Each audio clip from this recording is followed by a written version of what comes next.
kryon. I don't have anybody else. There's no counsel. I shut my eyes.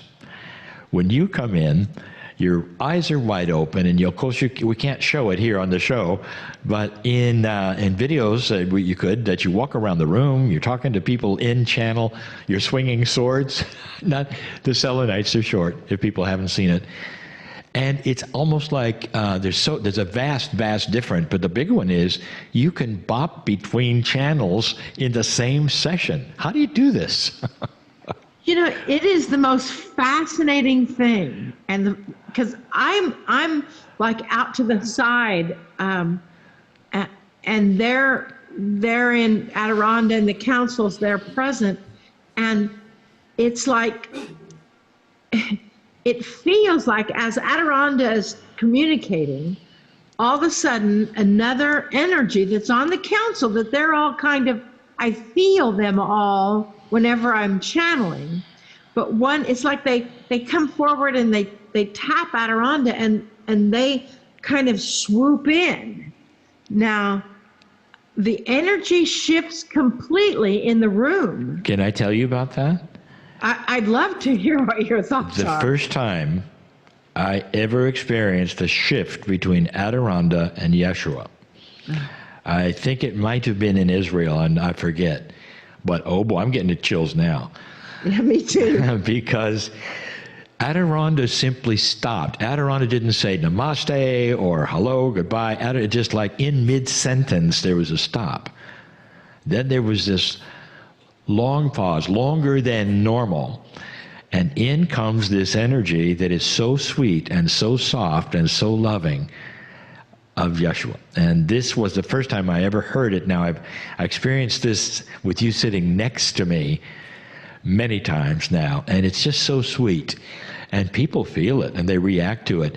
And the energy is vastly different than ADIRONDA, vastly different. And then the jarring part is when Yeshua is finished, ADIRONDA will pop back in at full level. And full humor, and sometimes it's even jarring, but that's what I'm seeing. It is jarring. Yeah. What's that feel like for you? You know, when Yeshua comes in, and Yeshua's energy is probably Jesus, they started calling themselves Yeshua when I went to Israel. Mm-hmm. And they said, Jesus is not really the way we say our name. The way I say my name. My name is Yeshua ben Joseph of Nazareth. And, okay. and the feeling with ADIRONDA is very physically tense in my body. Mm. They're just physically tense, and I kind of am out to the side. With Yeshua, they actually bring my energy inside, and it is a sudden. I have no warning. I have no, okay, so we're going to come in and talk for a while. Nothing. It's like, as you say, mid-sentence, up, and they make that, we make that transition. And it is so vast and so loving, yeah, that's and what we so gentle. It's like, it is, yeah. And you feel it in the room, and it's so wild because people will not even know who is speaking, but they will burst into tears. And because their heart is being held by Yeshua, and their energy is being held by Yeshua. And I'm jealous. Because there's something else here too. In the process of channeling, there's something else going on. I have been channeling next to you when ADIRONDA did some outrageous things and said some outrageous things that were fall down funny, sometimes actually inappropriate. And you know what I'm talking about. Yes, I do. And I do. In language and everything else. And people were just guffawing and everything. Then we come out of channel, and you remember anything. I remember nothing. We had to play it back for you to understand what had happened. You're not aware of it. No. I mean, I think we've talked about this at some point. I can open my eyes and move around, but I don't remember anything. That's right. And you said you negotiated that, and it's like, Yeah. okay, I want to negotiate that. I negotiated out of fear, and I've talked to people about that. That's Lee Carroll that didn't want to be a fool for God, saying, you know, I want to be there and I want to hear it and I want to check it out. You know, I mean, how man brain can you get? That's you're not going to control me. And I didn't understand. There is no control. It's a beautiful, loving message, but that's how I set it up. And Kryon said, okay, you're going to have your eyes shut in a chair. And I said, okay. That's the setup. But when I see what you do, and then I realize the other side of it, you don't get to know until later. That's a very different between us.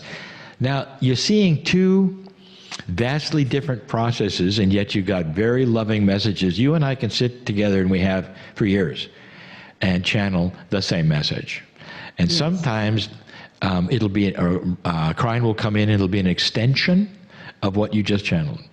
And so it's almost like in the field, that message lays upon us, and ADIRONNDA and Yeshua, whoever comes in, will take the ball and run with it in their way, and Kryon will then take it and finish it. So I love that part. So we're not looking at two separate subjects necessarily, or and we're having like two lectures on the same platform. It's the same energy spoken different ways. Do you feel that way? Yeah, it's so fascinating because, sometimes I'll be asked, I'll go into the energy and I'll say, is there anything that I need to do to prepare? And they'll say, pick a card or draw a card on your app or whatever. But that's it.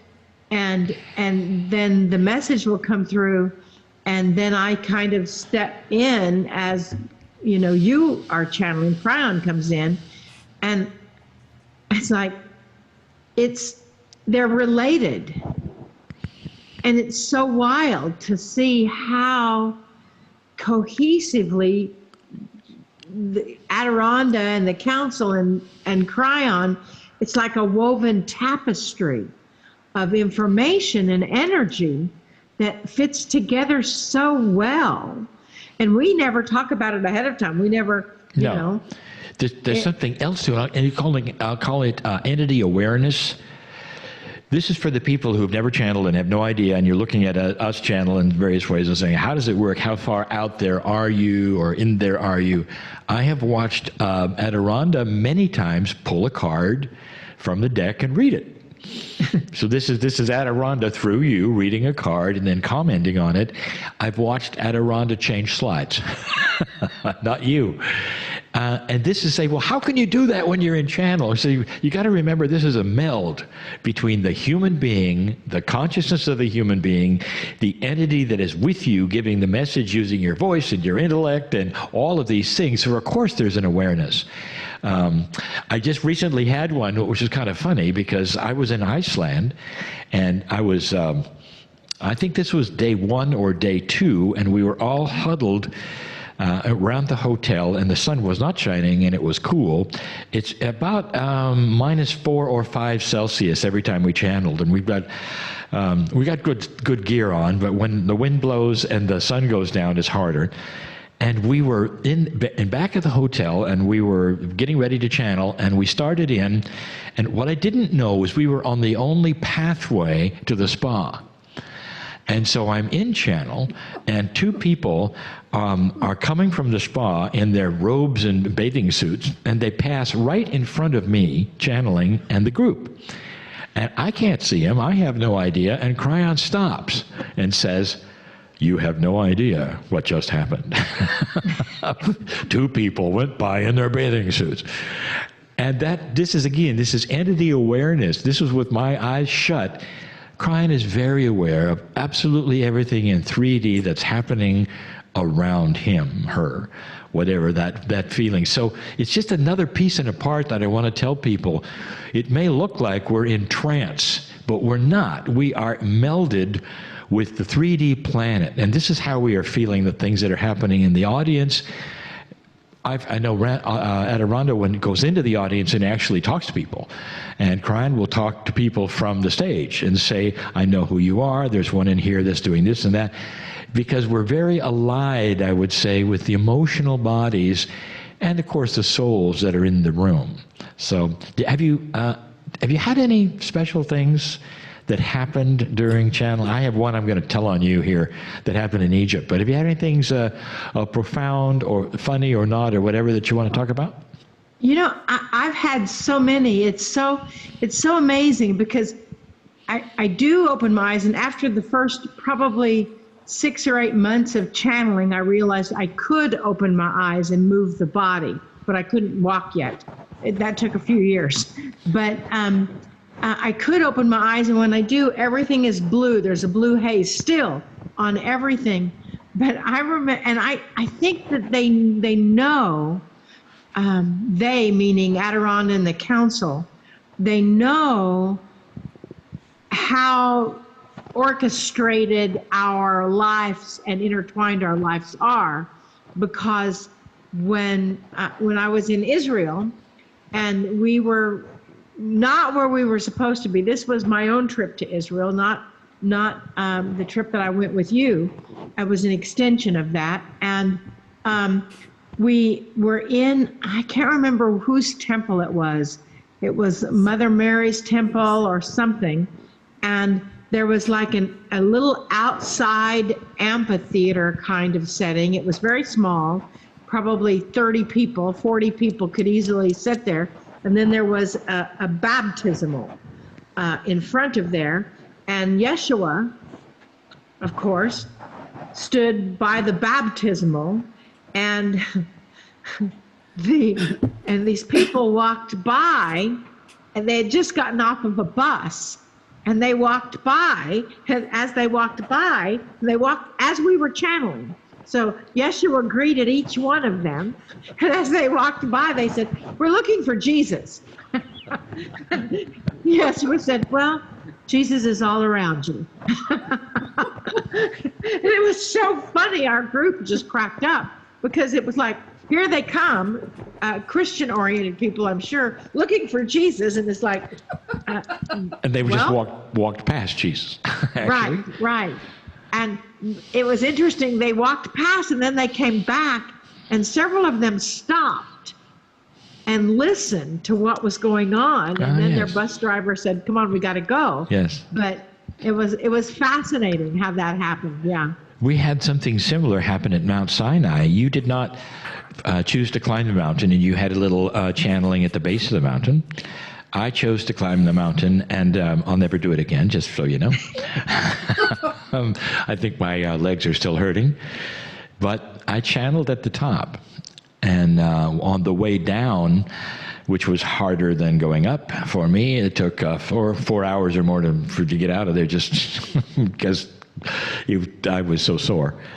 And some people passed me who were there and overheard the channeling, and they were from a spiritual group or a religious group, or even, I don't know who they were. And the guy stopped and looked at me, and he said, "I really enjoyed what you had to say about Moses." And then he went on. So you never know who's listening, do you? You never know, especially in these open areas that we have. So that I had one funny thing happen, and nobody's, I don't know, heard this story, because we're going to share stories. It's a short one. I think I was in Florida, and kryon, I think it's recorded, it's on the site like we always do. Kryon was saying something about let the waters of love flow into you, just like water would flow. And suddenly there was a rainstorm, like it can happen in Florida, just like at the same time Kryon was channeling. And there was a leak in the roof of this ballroom, and one of the panels opened up and water came in just at the same time Kryon was talking about the water. And so it's interesting. You'd think that people would get crazy, but they just moved their chairs over and let the water in. And we just kept on going. But these are the kinds of things that happen that are very funny. You got any profound things? You know, I think there's so many that are very profound. You know, when we've been places, and in Thailand, we went to Thailand, and the first time really ever, the Buddha has always been on the council, but the first time the Buddha came in to bring a message, their energy was very strong, and the Buddhists that were there stopped and listened and nodded, and even though they may not have realized what was going on, that they knew what was going on. They knew the energy that was coming in. I have one for you.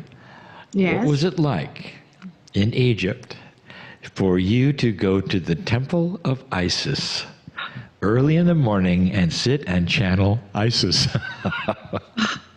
It was. Let's get a great picture of that. It was the most amazing thing, because Isis is a really strong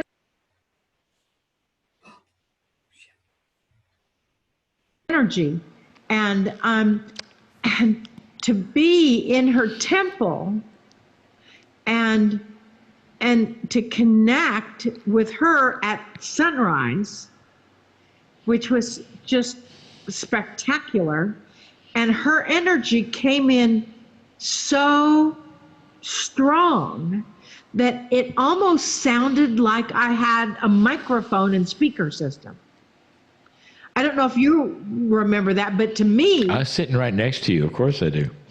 It felt like she was, because people, I think Isis probably knew exactly how to project, and they filled that energy. It was a lower voice too, Marilyn. Do you wear that?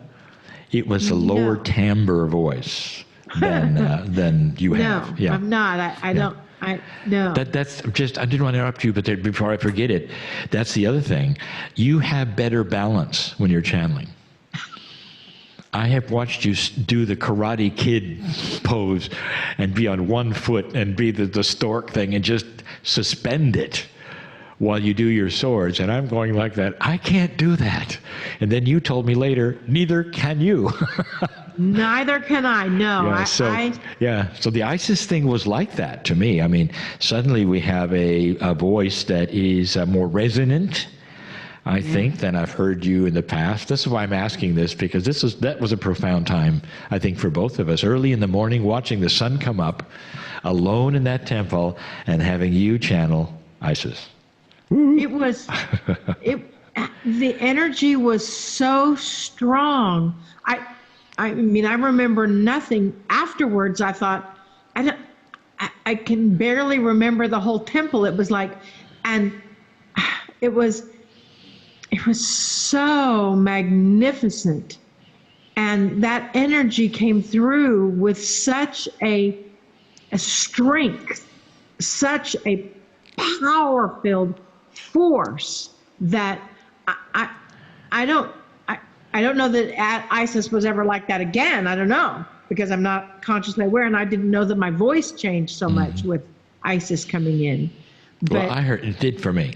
I heard it that way anyway. Yeah, and then with Sekhmet, I mean, on that trip to Egypt, that's when I realized that it was Sekhmet, the goddess of destruction, goddess of creation, who actually wields the swords of light, the selenite swords of light.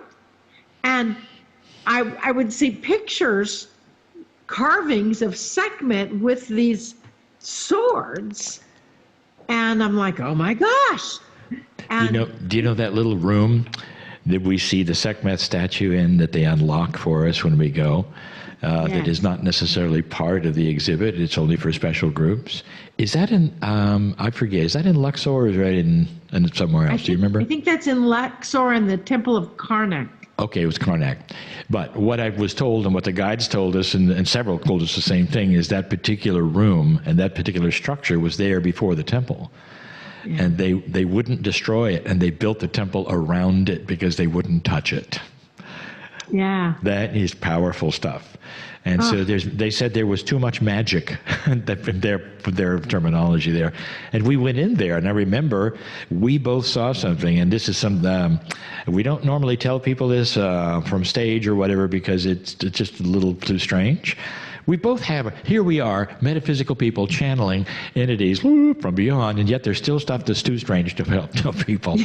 And I saw Sekhmet move. Yeah. And I don't see these things ever. And I saw it, and I did a double take, and I opened my eyes, and I saw it again. And it was just like, what does this mean, and why is this happening? And you had something similar, I know.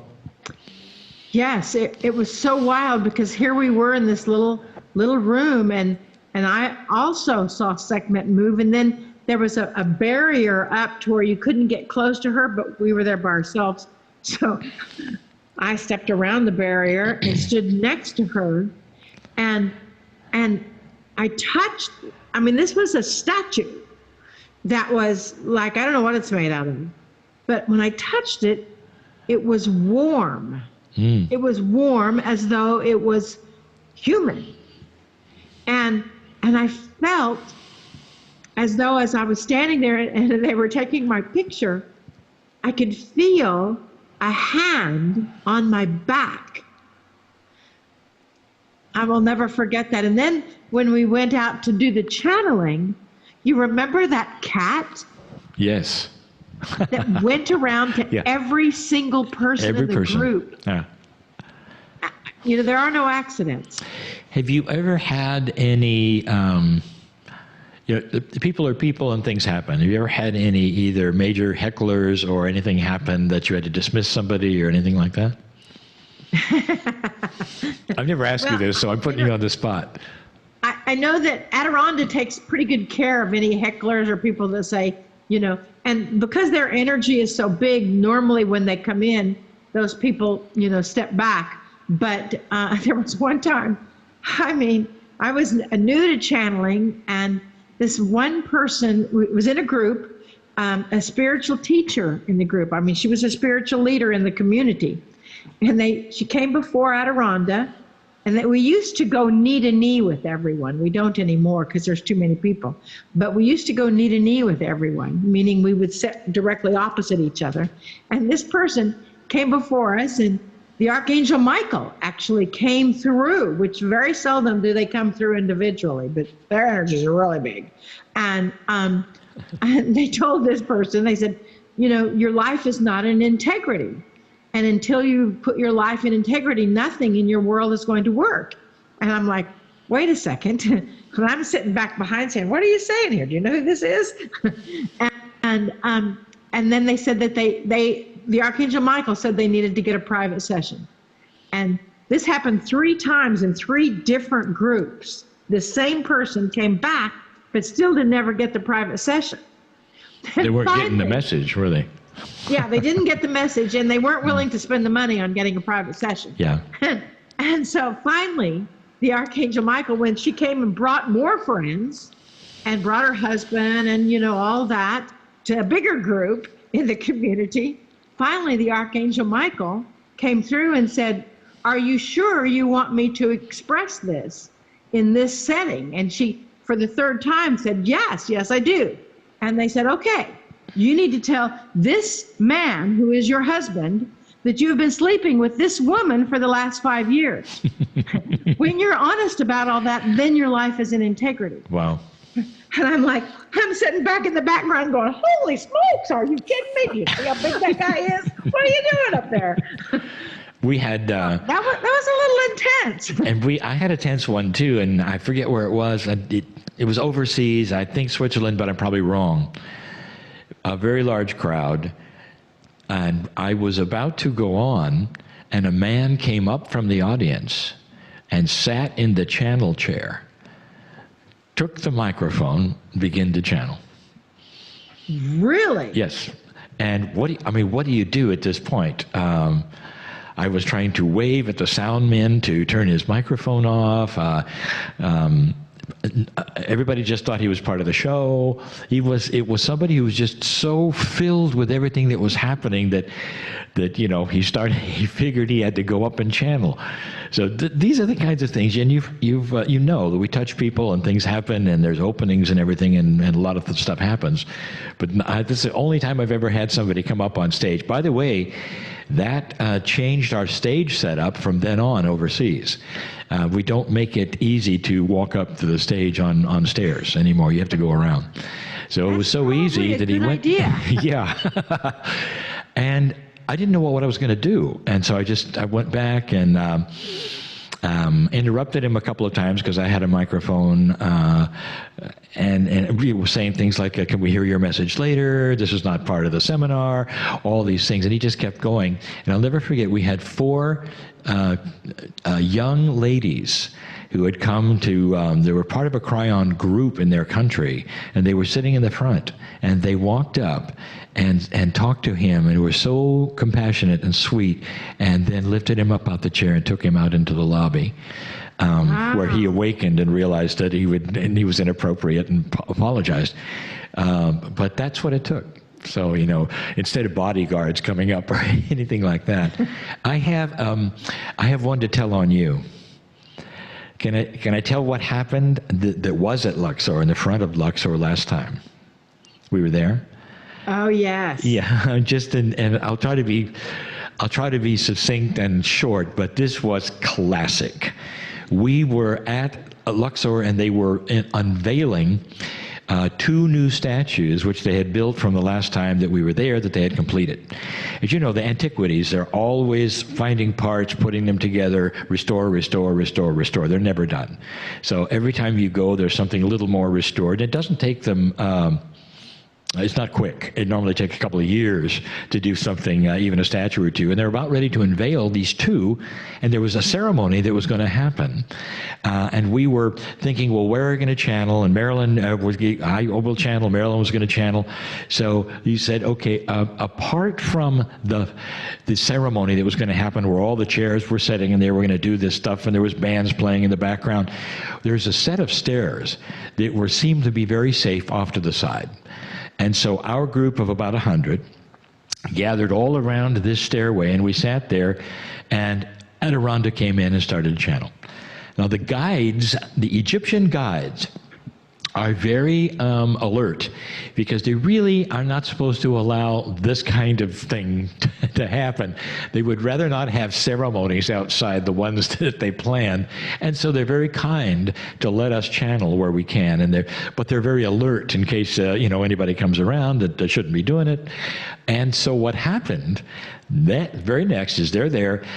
We realized you didn't, because you were channeling ADIRONNDA. You were just in full channel, doing your thing. Everybody's wearing headsets. So they're hearing you not through a PA system or a speaker. They're hearing you personally, through earbuds in these guide sets that we have. You speak a little microphone, and everybody hears, 100 people. So nobody's really aware of what you're doing. In fact, if somebody looked at us, it would just looks like we're meditating, but they're channeling. So they find out that the Minister of Antiquities, who is going to present the statue unveiling, his entourage has parked in the parking lot, and they're going to use that very stairway to come down for the ceremony while we're on it and you're channeling. And the guides are going crazy. And they're looking right at you. Your eyes are open because you're channeling ADIRONNDA, and you're channeling, and the guys are going, no, come on, here he comes. Nothing has happened. ADIRONDA is like, yes, well, here he comes. Minister of Antiquities and his entourage is coming down the stairs. And he comes down the stairs, and we parted for it, and he stops at the bottom and realizes, here are tourists. And he sees you speaking, and he recognizes the guide set and everything, and he figures you're doing some kind of informational tour. So he comes over to you, and you're in full channel, and he shakes hands with ADIRONNDA. While you're in channel, Adironda, yes, well, it's nice to meet you, and all these things. And he greets the group and goes on his way, and you continue channeling. I don't think, he had no idea what was happening. And you, as Marilyn, didn't tell. We showed the pictures and all of that later, because everybody was snapping pictures as fast as they could. This was probably one of the most unusual things in channel I've ever seen. It was wild for me, because I remember in the beginning, before we started, Elon was trying to direct us over off of that stairway. And I kept hearing, no, we need to be on this stairway. We need to be on this stairway, not having a clue why. That's one of the differences is, I guess with that negotiation thing, I trusted it, everything completely. I just follow along. But yeah, that was pretty wild when I realized, when I found out what had happened afterwards, that in full channel, Adironda stood up and greeted the minister of antiquities and shook their hand and activated them a bit with what they do. So. It was so good. It was a win-win. He was happy, we were happy, Adironda was happy, everybody was great. We have it on tape, and the whole thing was great. Yeah, and it's on your website. It's on our website. It too, is indeed, and people can hear it and look for the Egypt tour of last year. I have one more thing I want to present, and then I was thinking maybe we do a little channel. Sure. Have you ever had anything sad, or that afterwards made you feel a lot of compassion or something in anything that ever took place personally? Well, let's say personally, not in channel. Yeah, I know that I am empathic, and I feel the energy of other people. In channel, oh yeah, it sort of sometimes magnifies that energy. And I know I've had in many situations a person, I can remember a person that came before Adironda, and they said, I don't know how to get over this. My son was murdered, and then I was driving a car, and my twins were in the back seat, and I had a car wreck, and it was my fault, and one of my twins were killed. And so I'm going in back in the back going, oh my God. Mm-hmm. And so I empathically weep, and that compassion, I remember that one because it was so emotional for me. I would remember that as well. Yeah, that energy. We, as light workers, presenters, channelers, attract a lot of people in our audience with expectations and this sort of thing. And there's one that I haven't discussed a lot with people either, that I'm just waiting for this show. I think I told about it maybe 2 other times in my career. I was in Paris at the Saint-Germain-en-Laye auditorium that holds 3,000 people, and I was with Greg Braden. So Greg and I were presenting there, and a man came backstage, and it's our policy not to let people backstage, especially before we present, because we're preparing. Also, as a channeler, I am very aware of energy shifts. I don't want people coming backstage to then do something or give me something or whatever that might shift the energy that I've set up to as a presenter to present. I don't know how this fellow got back there, but I think he was brought back from one of our hosts, so they thought it was appropriate. And he was carrying a dress. And he said to me, my wife is dying. He says, I have this dress of hers, would you bless it? Now that is about as far away thing as I would ever think about me doing as Lee Carroll, blessing a dress to help his wife heal. I didn't ask for a channeling. I was just like, it was so different. And even back then, that was many years ago. That had to be 15 years ago. And so what I did, and the only thing I could think of doing, is I took the dress and I put it on me, laying it on me, and I asked him to press against it, and we hugged. for about 3 or 4 minutes. That's a long time with that dress between us, and we both wept. I don't know what happened after that, but it's the only thing I could think of that would help him at the moment. Yeah. Whether it ever helped her, I don't know. I don't know. But I always remember that I felt helpless at that time. I didn't really understand. And then after that episode, when I went on stage, it was the best thing that ever could have happened. Because I had the compassion of the moment and walked right on and could carry that into the auditorium. It's just, these are the kinds of things that happen to us, you know? And most people don't ever know. Absolutely. You know, there's probably one time, I don't even know if you're aware of it. We were channeling in Hawaii, and I was, I think, the first or second channel in the group of 3, maybe. And it was right after my mother had passed away, and I don't believe that you even knew that my mother had passed away. No, I didn't. No. And after I channeled, I just felt this grief, and you know, it was a lesson for me. Always take a tissue whenever you channel. Yeah. Always take a tissue on stage somewhere. Yeah. And I just wept after I came out of channel. And you were channeling, and I was trying not to snot and trying not to blow my, you know, trying to Thank you for keep that. in control. And then all of a sudden, Kryon said that I don't know if the person next to me or the woman next to me or something realizes that that there is an elderly woman that is sitting on her lap. Mm-hmm. It makes me cry to even think about it. And she wants you to know that she approves of what you're doing. And it was so huge.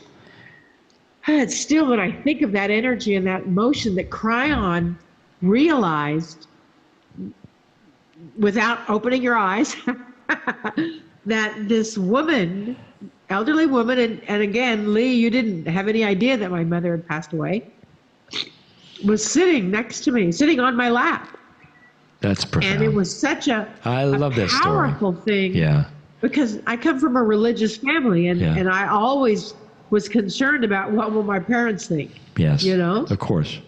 And it was very profound for me. I'll tell you something now. So Kryon did it a second time, not that long ago, to a Navajo guide in Monument Valley who was with us.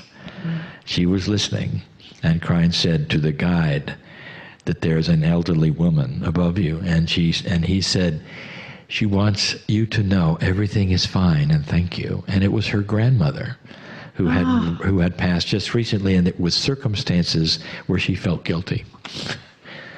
So these are the kinds of things that we experience outside of ourselves, even within the channel, that we now can talk to you. Thank you, Marilyn, for being with us. We may do this again and just talk more stories too. Who knows? I think it's great fun. Yeah. So let's do some just call them mini channels, and if you would go first with whoever, and when I hear the namaste, Kryon will come, and then we'll say goodbye after that. That's always the tip-off, the namaste. Okay, we're done. Okay, so.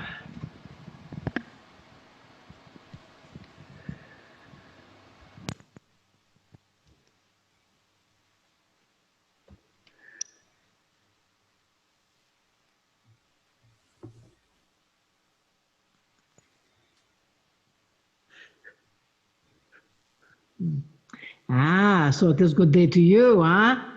Oh, very good to see you. We see that we are looking here and looking there, and it's like, oh, there you are. Very powerful to connect with you. No, and as you understand that through the ethers, through the energy, through the vibrational frequency of this planet, the activation is occurring, and there's more and more activations that are occurring because the veils are getting thinner and thinner. We're going to move our little Marilyn's necklace back here because it keeps banging the table because we move around so much. There. She says, don't pull it back there. It doesn't look good. We talked to her. She's over there somewhere.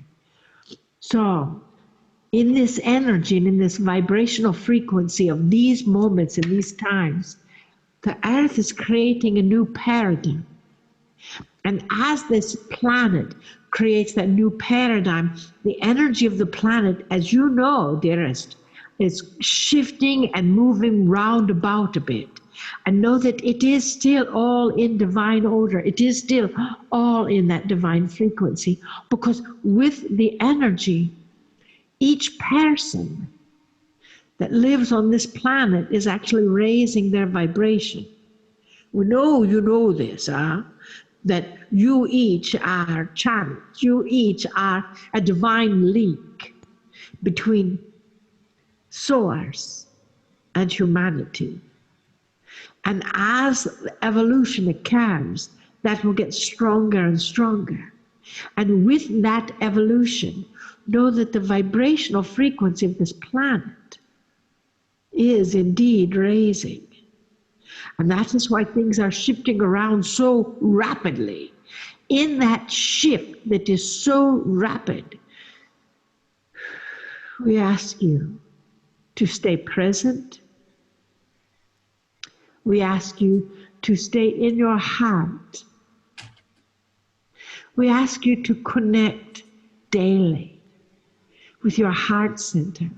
In your spiritual practice, we ask you to set aside the energy that seems to be pushing, that is against your frequency, and realize that when you have this, you also have that.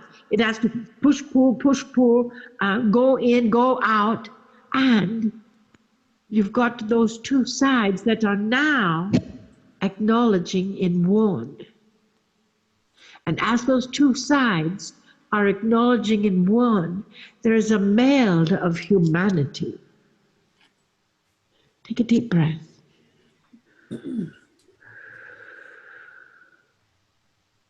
And with that meld of humanity, that vibration is coming through in such an extent that it is bigger and better than it has ever been before in the history of this planet. We know the Lemurians laid down the groundwork for this to happen. We know that civilization on top of civilization on top of civilization, literally, are showing themselves. So the peoples of this planet can actually have a bit of respect for what is coming in, because the changes are occurring.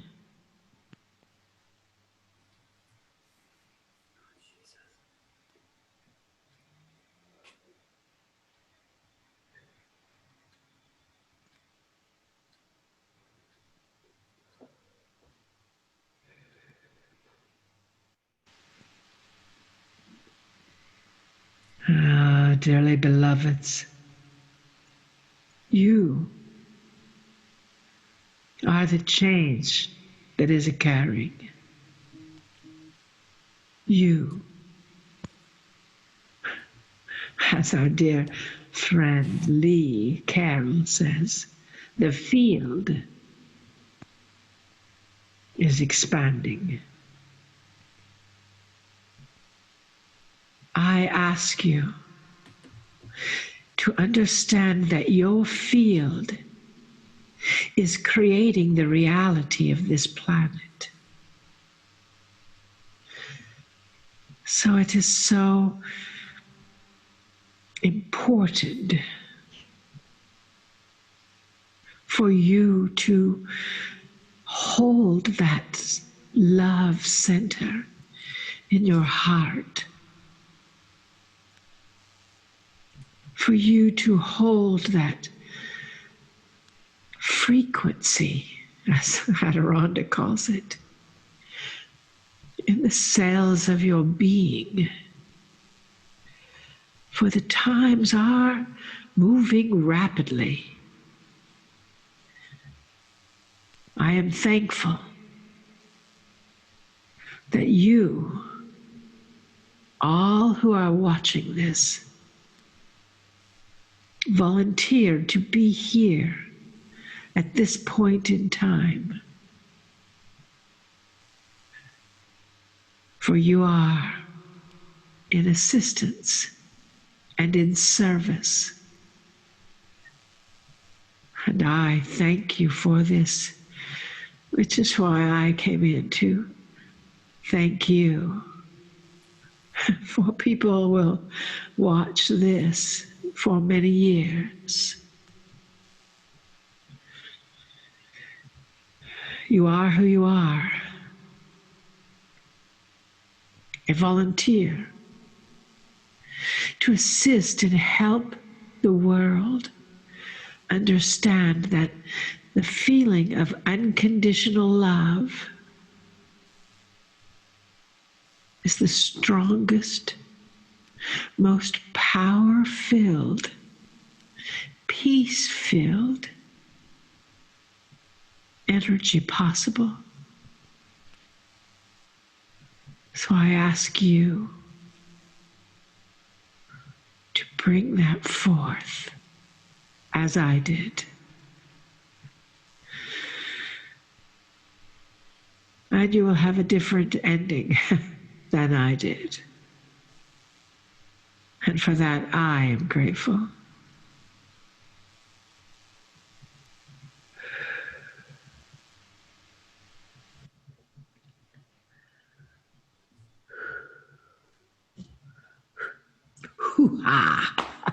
So, don't you love it when the masters come in, huh? So in that energy, you have been asked that the vibrational frequency of you step aside from the pile of contrast, step aside from the energy that is the antithesis, and be that light. Be that vibration, be that, as we would quote a kryon from the other day, be that beacon, that lighthouse, lighting the way. That is who you are. And for that, we are grateful. Oh, dearest beings of light, we love you so much.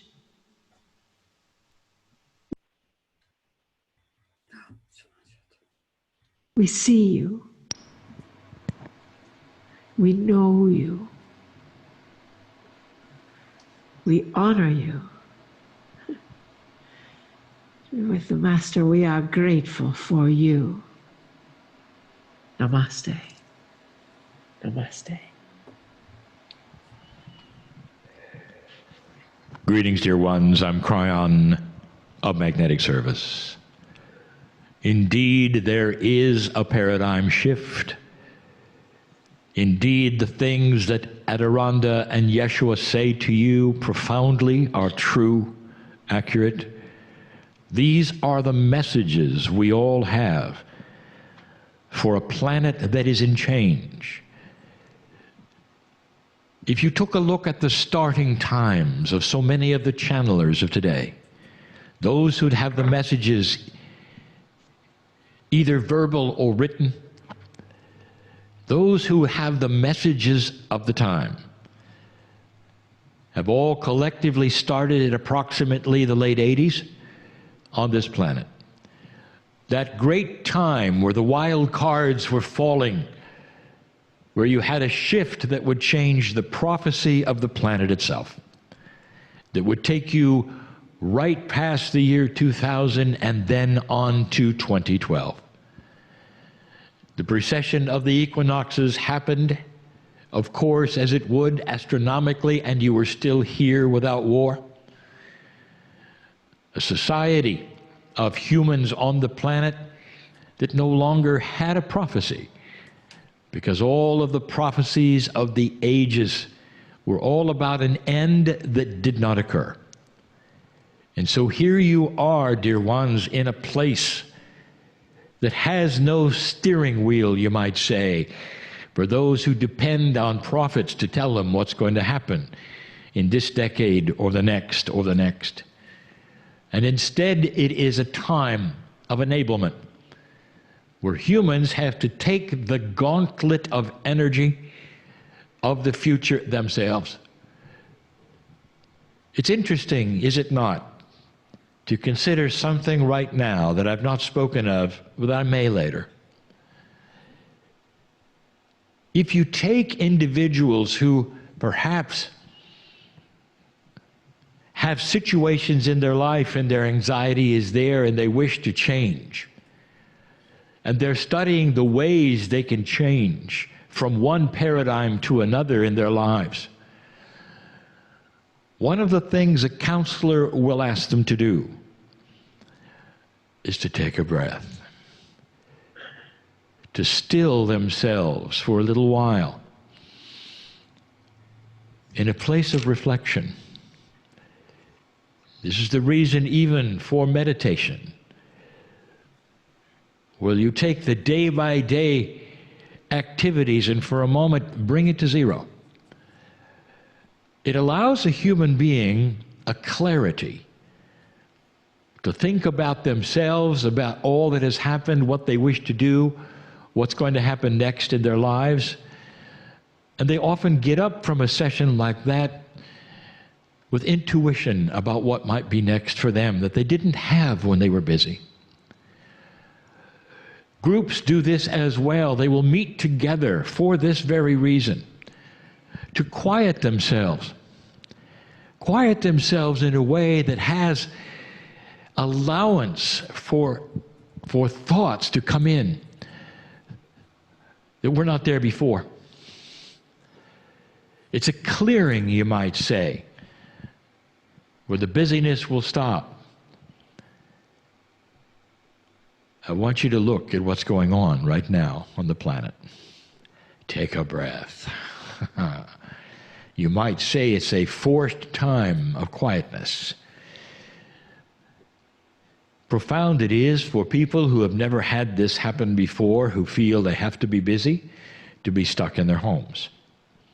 There's only so many things you can do in your house, as many have discovered. But when you accept it and you start to quiet yourself and understand and turn off the media, and you'll say, what is it that I need to know in this time of quietness where I cannot be busy? When I go out on the street and I see, if I'm allowed to, nothing happening, no traffic, where the stores are shuttered. It is a time for the planet to meditate. A clearing of consciousness so that when it comes back, and it will, there's going to be new thinking, dear ones. It's not going to be just the same old, same old. You'll see this. History will report that when you come back from the difficulty you are in now, that there's going to be still another wild card, and that is a good one. In the background lurking, a consciousness shift, individuals who've not yet introduced themselves. Things that will happen that could not happen before this time. And then you'll realize, indeed, it has been a consciousness shift for the planet. Good things will come out of this, and those who have left this planet at this time will have been a catalyst for good things. They did not die in vain. Good things are afoot, dear ones, past this time, and you will see. Be patient and look around at things you didn't expect. Don't expect that to happen you think will happen next. Look beyond that. But that is the beauty of a changing planet. You had to go through it, and you are. Bless all of you who are in fear and in anxiousness at this time. Look for that which we have called the peace that passes understanding. In other words, when you put 2 in and you get 10 out, there is something there. And that's what's going to happen to this planet. You're going to get more out of this than you think. But right now, expect energy to flow into you. No matter when you hear this channel, perhaps even years after this event is past, it's still going to be the same. You put 2 in and you get 10 out when it comes to that which is spirit and the love of God. Sit and be still and know you are a piece of the whole, and your soul is forever and always was. You're bigger than you think. This is the message, and always will be, of kryon. Go from this channel changed. And so it is.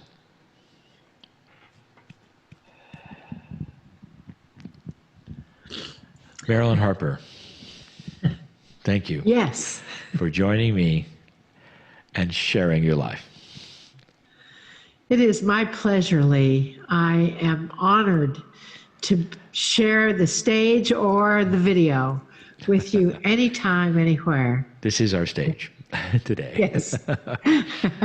All right. Well, this is Lee Carroll then, saying goodbye. Another Streaming with Lee. We'll probably do this again. God bless you. Good evening.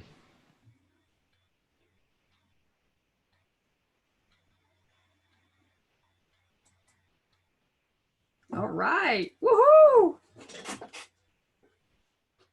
Can you hear me? Yes, My goodness. Isn't that awesome? that was awesome. When was that recorded? Oh. Take a deep breath, everybody. Whew. All right. All right. Most of you have heard kryon and ADIRONNDA before, haven't you? Yes, Yeah. Rhonda, have you heard them before? No, when was this recorded? You are so welcome. This When? was recorded just about a month ago, maybe 6 weeks ago. Not long ago at all. So, yeah, it's awesome. So what did you think? Did you like it? Was that Yeshua? Yeah. Also? Yeah. Yeah, it Yes. was I don't hear Yeshua. you. Uh-oh. Yes, Now it I was can't hear Yeshua. people. Wow. Oh dear. It was Yeshua. That was beautiful. I can't hear people. Uh-oh. Can you speak now? Somebody speak so I can hear you. Can you hear me? Oh no. Uh-oh. Can you hear me, I Sheila? say, Uh-oh. Hi, Oh, Sheila. boy. Hi, Sheila. Hello. Hello, Sheila. Hello.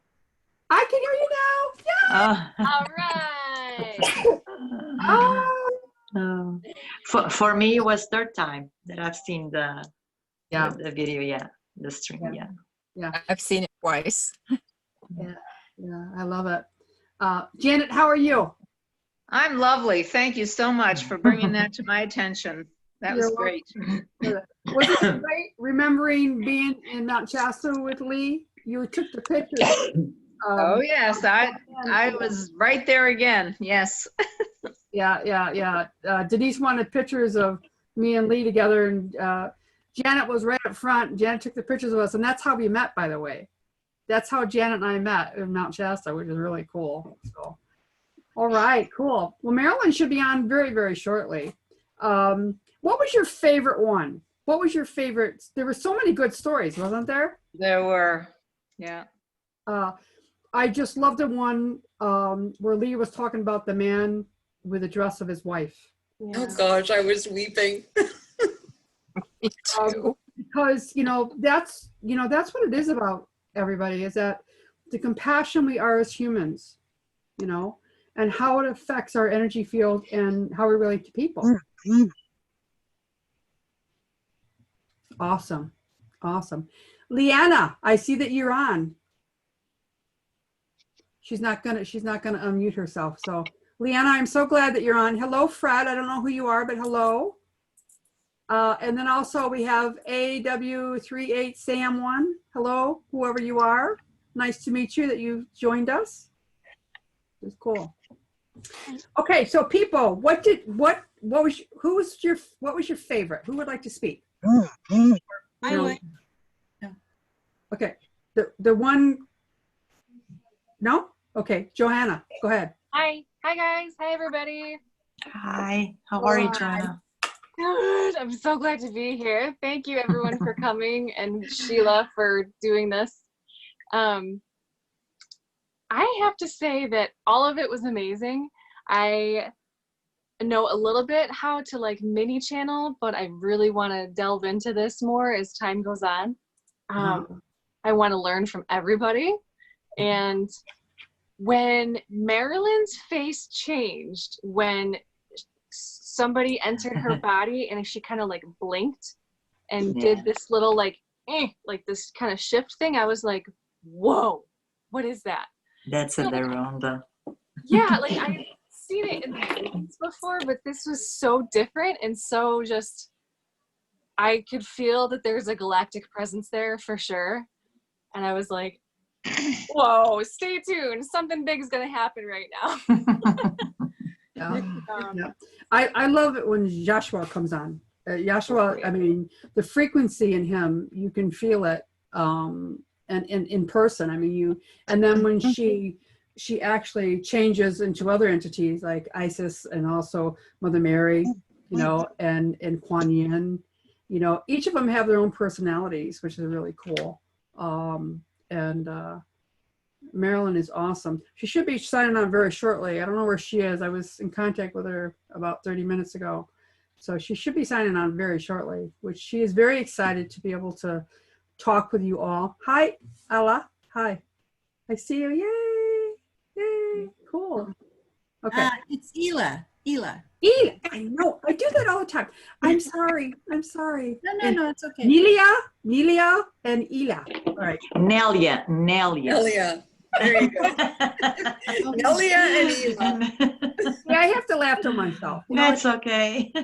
I had a question. I wasn't clear. Who was it that Lee and Marilyn saw in a temple? They saw a apparition of the spirit. Sekhmet. Sekhmet. Sekma. Sekhmet. Yeah. Sekma. Yeah. I don't know who that is. Sekma. Sekhmet. Yes. S-E-K-M-E-T. Right. I gotta write that down. S-E-K-M-E-T. Oh, Sekhmet. Okay, got it. Sekhmet. At first, I thought it was like Sigmund Freud, and I wasn't sure. That would be funny. Thanks for that clarification. Oh wow. Oh wow. I'm still watching to see where Marilyn is. She was, as I said, she was texting me a few minutes ago. I don't know where she is. Still probably trying to get on. She's got all the information. Hey, Nelia, what bracelets are you wearing? Ah. Me? Yes. Oh, this one is from Marilyn Harper. Yeah. It's the awareness bracelet, I believe, Sheila? Yes. Yeah. Right? Tracy makes them for her. Oh, really? Some of them. I think I make the one of them, but I can't tell from the, I know. That's what I'm asking. And this one is the host quartz. It's from Maryland too. Yes. And this one, I was talking with Marilyn on 18 when they came. No, it was last year when they came to Boston, and I was talking to her, so I had to change bracelet, and she just grabbed the bracelet from her wrist and put it on mine. Yeah. And this one is Angel Light. Angel Light. Okay, perfect. Angel Light, yeah. Perfect. Yeah. So Tracy actually made all mine here. Made a bunch of other ones too. So Tracy, explain them, what they are. Oh, that one is a Syrian Blue White Collective. So that one has the Star of David in it. It's made with lapis, lazuli, blue apatite, 14 karat gold, beads that are solid beads. Snow quartz, which is brings in the Divine Mother. It's the divine feminine that balances both the masculine and the feminine divine. And then there's a gold druzy, which again works with the gold, which is for. It's beautiful. It strengthens your field, basically, and grounds you at the same time. So that's that one. That one. So anyone who follows John Ryan, like the picture behind me is the Syrian Blue. Yeah. So, and then the other one that Sheila is wearing is the UFH medicine wheel. With John's sessions, Unity Field Healing, there's 3 sessions. The first one is to align you with your higher self, and the second is to anchor the template into your field. And the session is intention setting, and with that we're working with the medicine wheel. So all 3 sessions are in that bracelet, and each quadrant, other than the colors of the medicine wheel, each quadrant has aquamarine, which works with forgiveness, and ocean jasper, which, gosh, there's a lot of medicine. It's hard to just speak of, because the medicine it's there, but it's also unique to you. But what's the next one? The other one is larvikite, which is a Norwegian, sorry, I'm like spinning right now.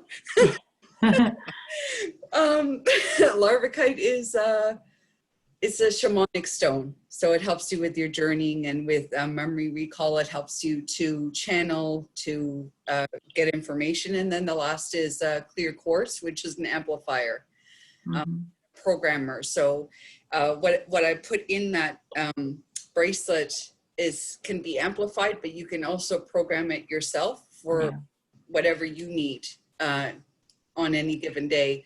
And then the centerpiece is Larimar, which is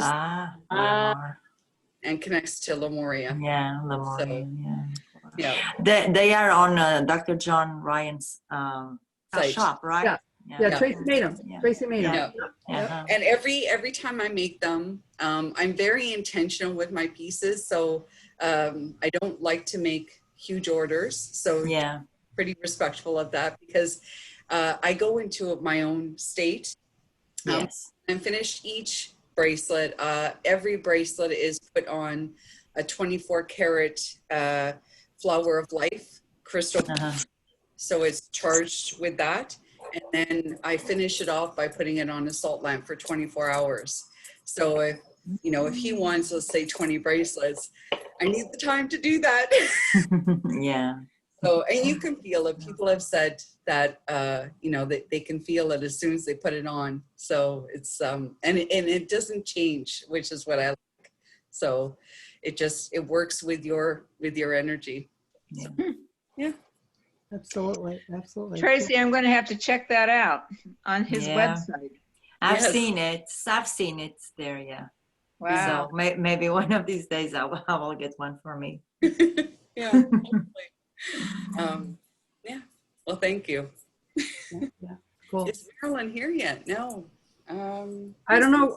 She hasn't said she's having trouble. She's got all the links and everything, and I don't know where she is. She's supposed to. Oh, wait a minute, Marilyn. Oh, Ela, sorry, I just saw your.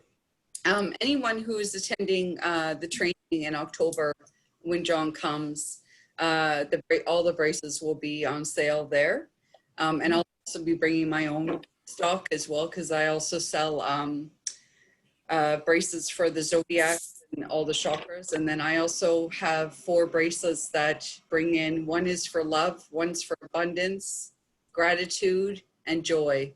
I don't have them right now, but I'll share them.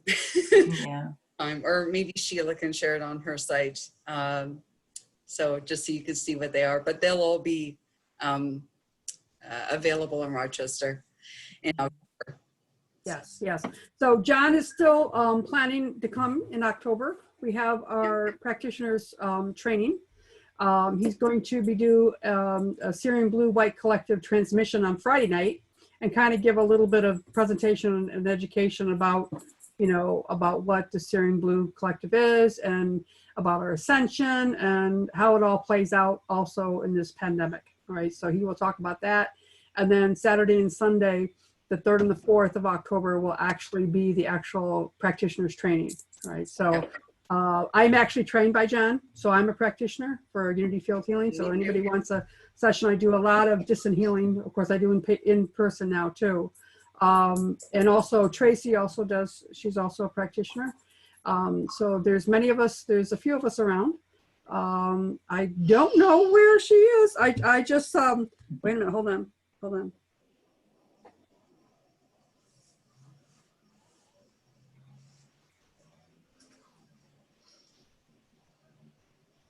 Oh dear. How many people are coming, like who's on now? Can you just write in the box if you're coming or not in October? Or if you need more information, if you're interested, if you can write it in the chat box, then I'll, just so I can have like a mental note of one who's coming. And then if you do want information, then I can send that off to you if you'd like. Okay, thanks, Melissa. Okay, she's setting up her lights right now. Hold on. Okay. She's 2 hours behind and she has a video in the morning at 5 a.m. I'm just laughing at her. She's coming on now. She's coming on, so hold on. I thought it was an hour behind. She's 2 hours behind. So she lives in Missouri, Branton, Missouri. So she'll be on very shortly. Yeah, okay, yes. I think it's 3 hours behind. No, she said it's 2. 2? She said it's 2. I thought it was only 1 hour behind. So, she's Go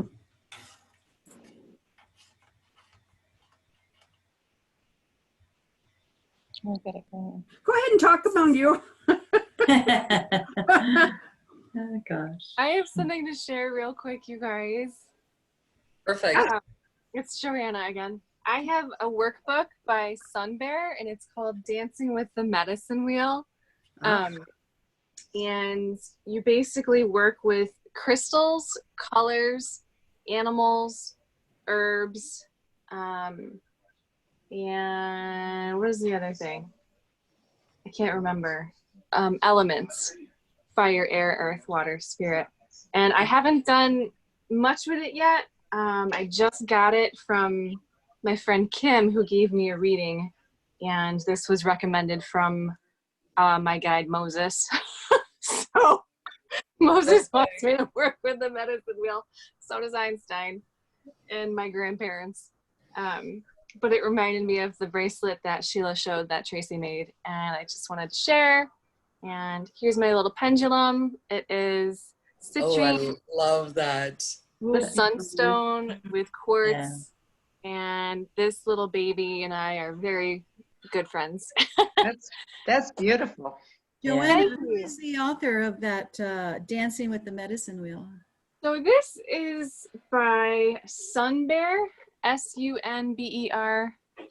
It's probably backwards in the camera. No, it's not. It's correct. Sun Bear. Yeah, it's good. Oh, good. It's backwards to me. Yeah, and it's a workbook, so you can write in it.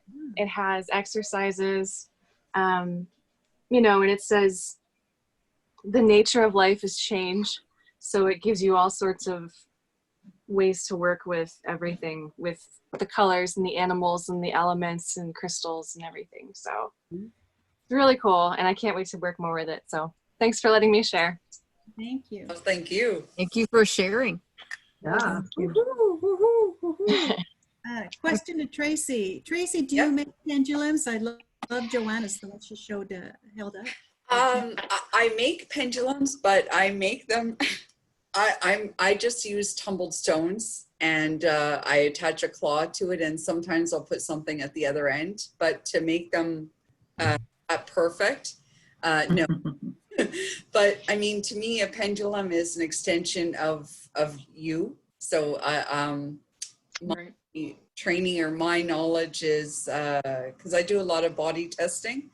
And when I started working with pendulums, what I started noticing is that it was really just strengthening that body testing. So it doesn't really matter what the shape of the pendulum is, as long as it's aligned with you, it does its job. Because the form of healing that I do is similar to UFH. Actually, John told me when I did a session on him years back, he's like, "You've been doing that healing for over 40 something years from like a system beyond Arcturus." And I'm like, "What?"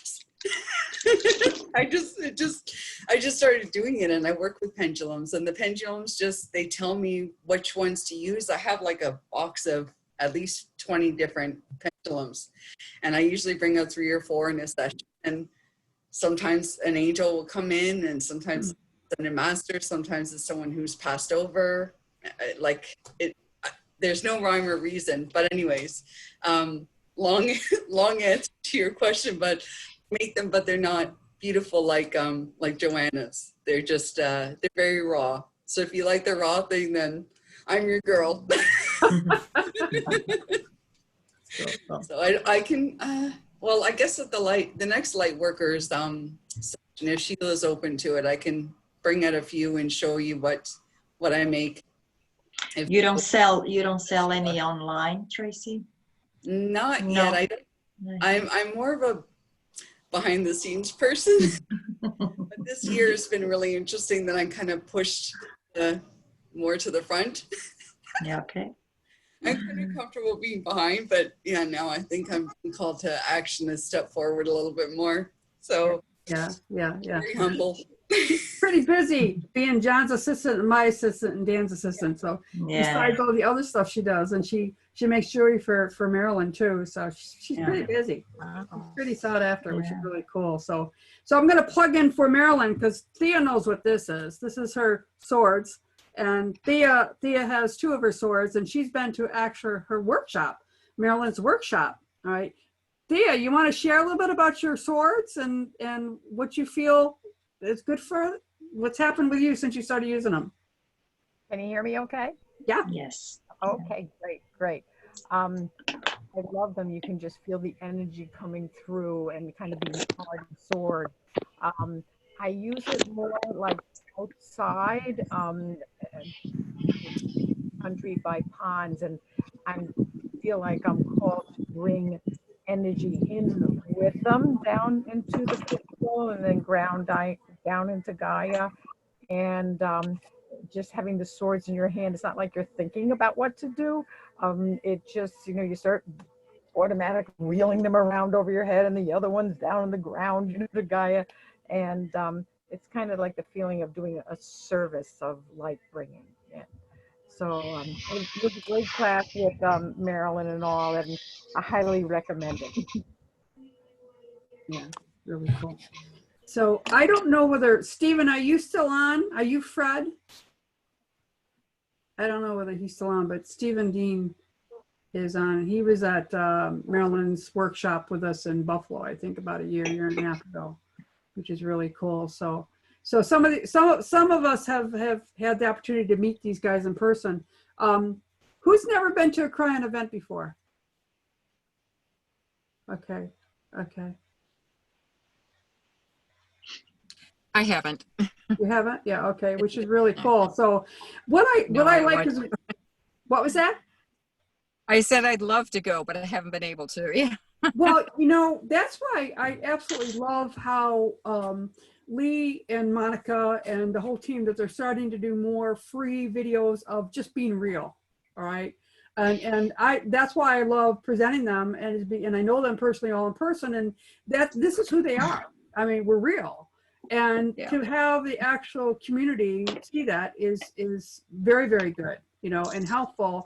And when people come to an event, they're very surprised to see that they're real, because we're so used to listening to them channel, instead of seeing the raw deal, we're real. So I enjoy being with them in person, but going to events and learning and expanding my own vibration and understanding all this. So the more you go, the better it gets. for everybody. If you can get to an event, of course, they'll come back on again. But it's wonderful how you can actually touch so many more people with this virtual stuff. Yeah. We really are connected. Been a godsend for me. May I make a suggestion for those who have not been to a Kryon channel? If you go to the Kryon website, he has all his channels free. And getting them. And they're just lovely. They're just lovely. Yes. So with that being said, the reason why they're free is that God told them to make them free. And so he's been channeling for over 31 years. And the last 15, I think 17 years, they're actually on his website. Some of them were transcribed years ago, but most of them are actually complete free videos. And what I would encourage you to do is to watch them in order. All right. And there's a reason why they're in order as far as when you go to like the Toronto event, start with number 1 and go through number 4 and listen to them because they all flow together. So the ones on, a lot of people find Kryon through the YouTube channel. I did. Yeah, most of us I have. did. Right. Yeah.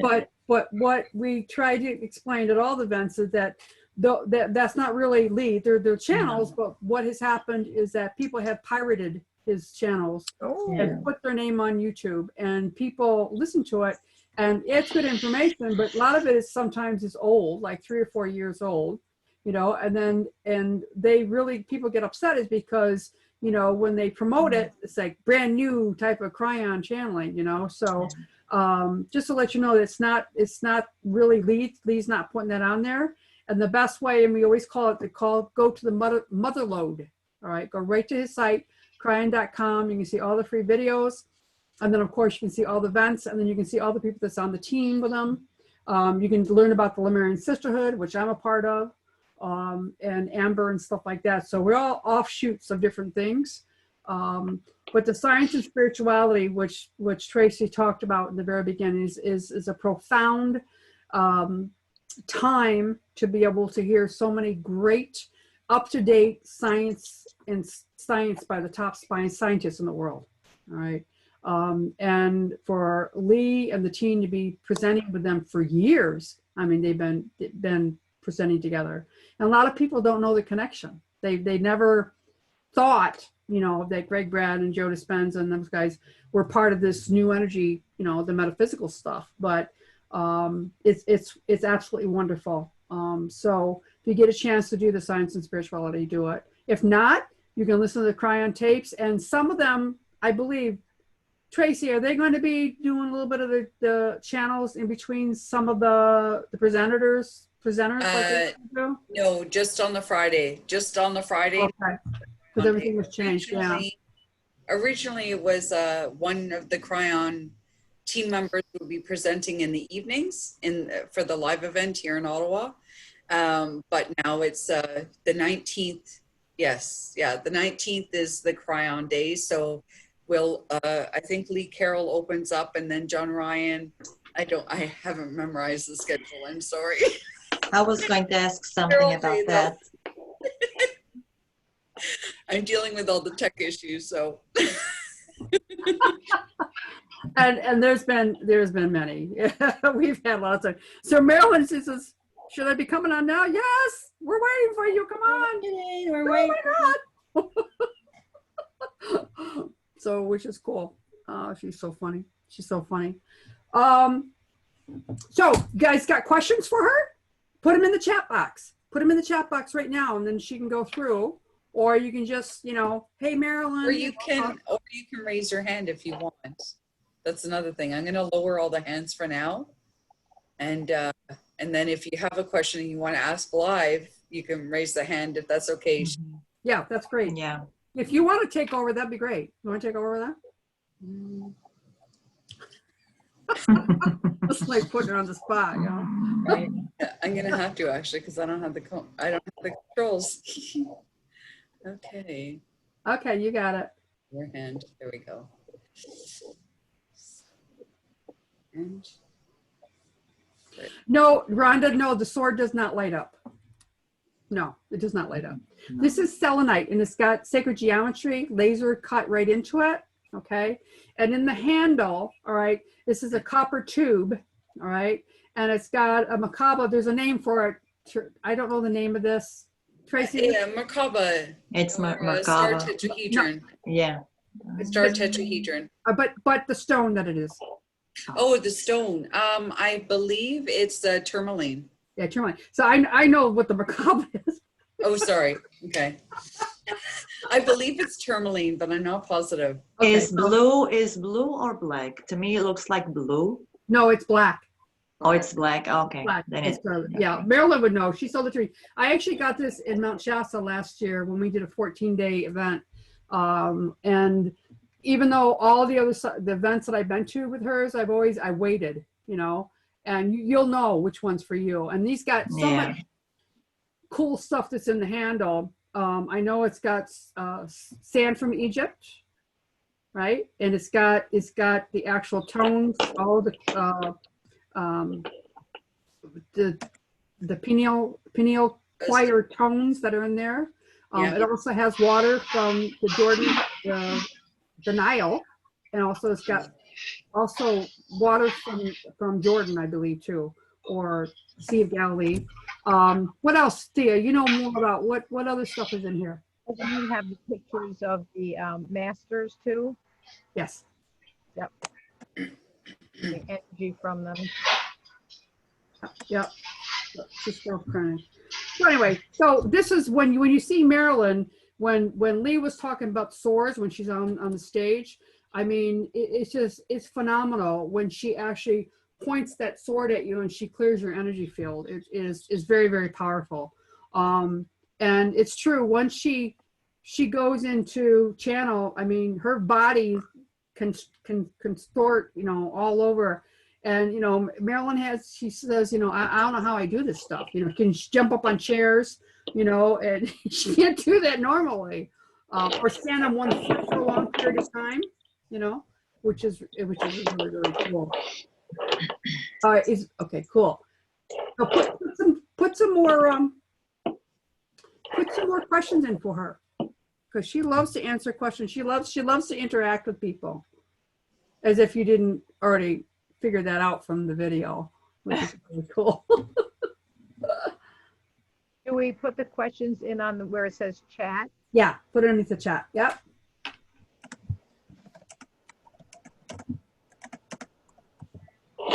Yeah, so we're all learning this new Fandangle stuff, how to do all this.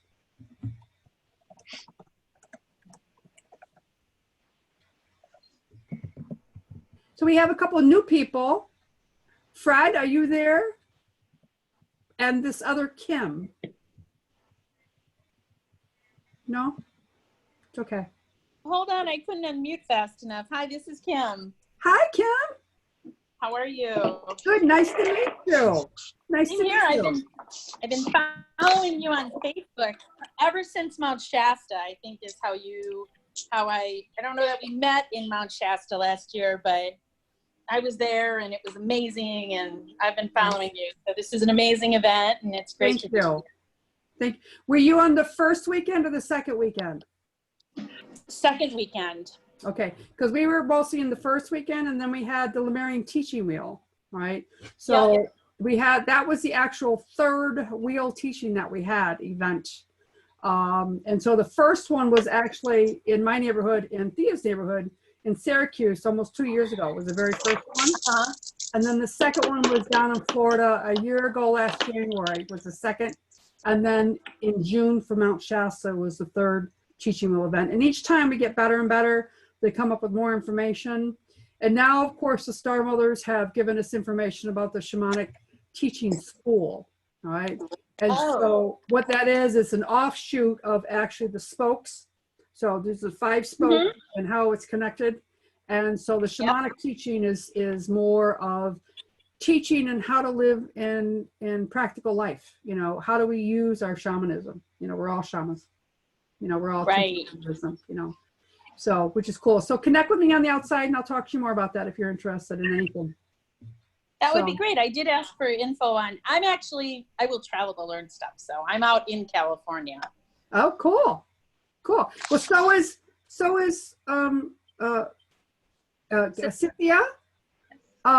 And Ela too is in. Ela. Yeah, I thought so. Ela, you're in California too, right? I'm sorry? Where in California are you, Ela? Yes, I'm outside of LA in Whittier, Southern California, Whittier. Where are you, Kim? I'm outside of San Francisco. Okay, you're in the Bay Area. She's Yeah. north. She's north, I'm south. And Cynthia, what about you? I'm in the foothills of the Sierras, about 35 minutes north of Fresno. Oh, okay. So central, a little bit central. Yes, Central California, yes. Isn't that great? Where's everybody from? Who would like to say where they're from? Janet, I know you're, Janet? Pennsylvania. Yay! Kim? Nova Scotia, right? No, Newfoundland. Newfoundland, Canada. Woohoo! St. John's, Newfoundland. Woohoo! Michigan City, Indiana. Massachusetts. Yeah, Massachusetts. New York. Where in Massachusetts, Nelia? Lancaster. It's, I don't know, do you know Worcester? Oh. Yes, I'm from Bridgewater, Massachusetts. I have to call you back. Okay. I live, I'm away from Boston like 25 minutes, 30 to 40 minutes. Yeah, kind of like that. Yeah. But around here, I'm all alone. Nothing spiritual around me. Nothing. Not even my family or my husband. Nothing. I'm totally alone here. Well, that's why we're here. That's why we're here, right? That's why I'm here. That's what I love. We can connect anywhere around the world, you know. My husband respects and supports me. He's fine, but has his own free will. So it is what it is. Yeah, right. And my sons, I have 3. 2 is here, 1 I have in Azores. And sometimes they just laugh when I say something about the angels or whatever, or even kryon. So I just zip. I don't talk about it anymore. Yeah. I don't either. Yeah. I know that feeling. You know, the light workers group that I have, a lot of us share about that, you know, the light workers group, I'm going to put a little plug in for that, but that was, the Star Mothers had me start that when this pandemic started. And it's for people to relate with one another, you know, especially in our family situations.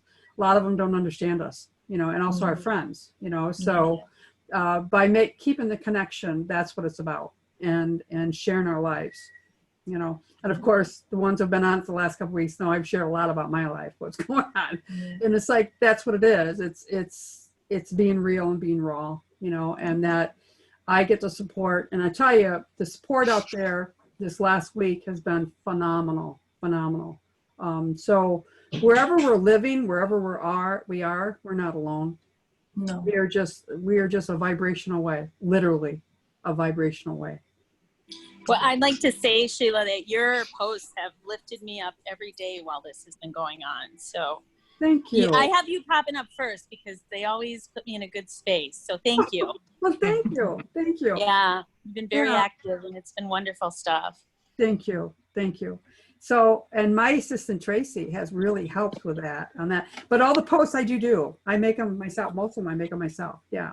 And I do channel, and it just comes through, you know, and it's wonderful. And I'm going to give a lot of credit to Marilyn Harper, because I've been in many of her channeling classes over the years. I've known her for about 4 years now. And I started taking her workshops a long time ago. I was already an evidential medium when I first met up with them, but it really has enhanced me. And each workshop that I go to with her, I expand more and more. And matter of fact, John was taking one of her workshops when the Syrian Blue came through and actually identified with him, you know, what this actually is, this DNA higher frequency healing, you know. And so it was during Marilyn's workshop. Yeah. You know? And it was interesting because he went to her workshop in Montreal because he knew that she was coming in August when he was hosting Lee Carroll and the team. And so he wanted to know about her.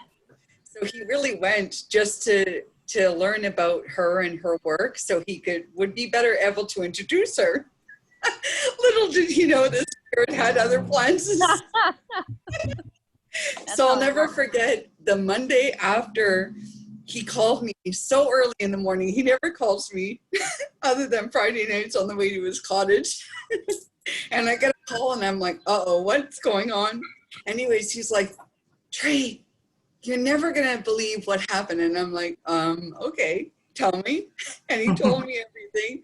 And I'm like, wow, that's the energy. Because from the very beginning, when I did the training with him, there was this force that would come up behind me and push me almost off my feet. But I knew that I was safe, but I didn't know what it was. And people were asking, what is that energy that sort of comes up behind you and then encircles you and the client?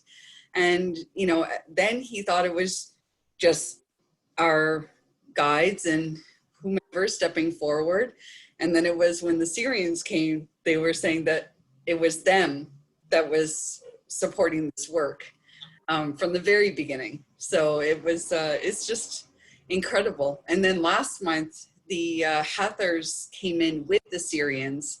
And that was just, I'm still reeling from that. Like the sounds that keep coming out of my voice or out of my throat, sorry, are just unbelievable ever since then. It's like it's triggered something. But anyways, I went off on a tangent and sorry. That's right. So Thea, that kind of goes along with the question that you want to ask Marilyn about your light language coming through. Yeah. You want to share on that? Just yeah, about 4 months ago, all of a sudden I started speaking light language, and never did I think that was going to happen. And but it seems to just come from your heart and not from your head. And I just had some questions, knowing that Marilyn, you know, does that about light language, and where is it coming from, and what does it mean, and you know, where do we go from here, and all. I do know it gives me peace. Like if I'm stressed about something at work and all of a sudden I just kind of, you know, mumble some light language in the corner, all of a sudden the stress goes away, you know. Tell them what you do when you have a heart. I'm a veterinarian, so you kind of have to hide when you do things like this. You know? Marilyn's here! Yay! She's coming. Yeah. Thea was one of my students years ago. There she is. Here I am. Hello. Oh my goodness, what time zone are we in? I know. I've got them all pumped up for you. Well, good. I'm glad. I'm just thankful that I happened to call my Jenny, our office manager, and I said, yeah, it's not till like 9:15 because it's 8:15 Eastern time, and she says that's an hour earlier, and I'm like, oh my gosh. Sorry, sometimes when I get out of my body, I'm just like, okay, where am I? Okay. Well, they absolutely loved the video. They loved Lee. They loved you.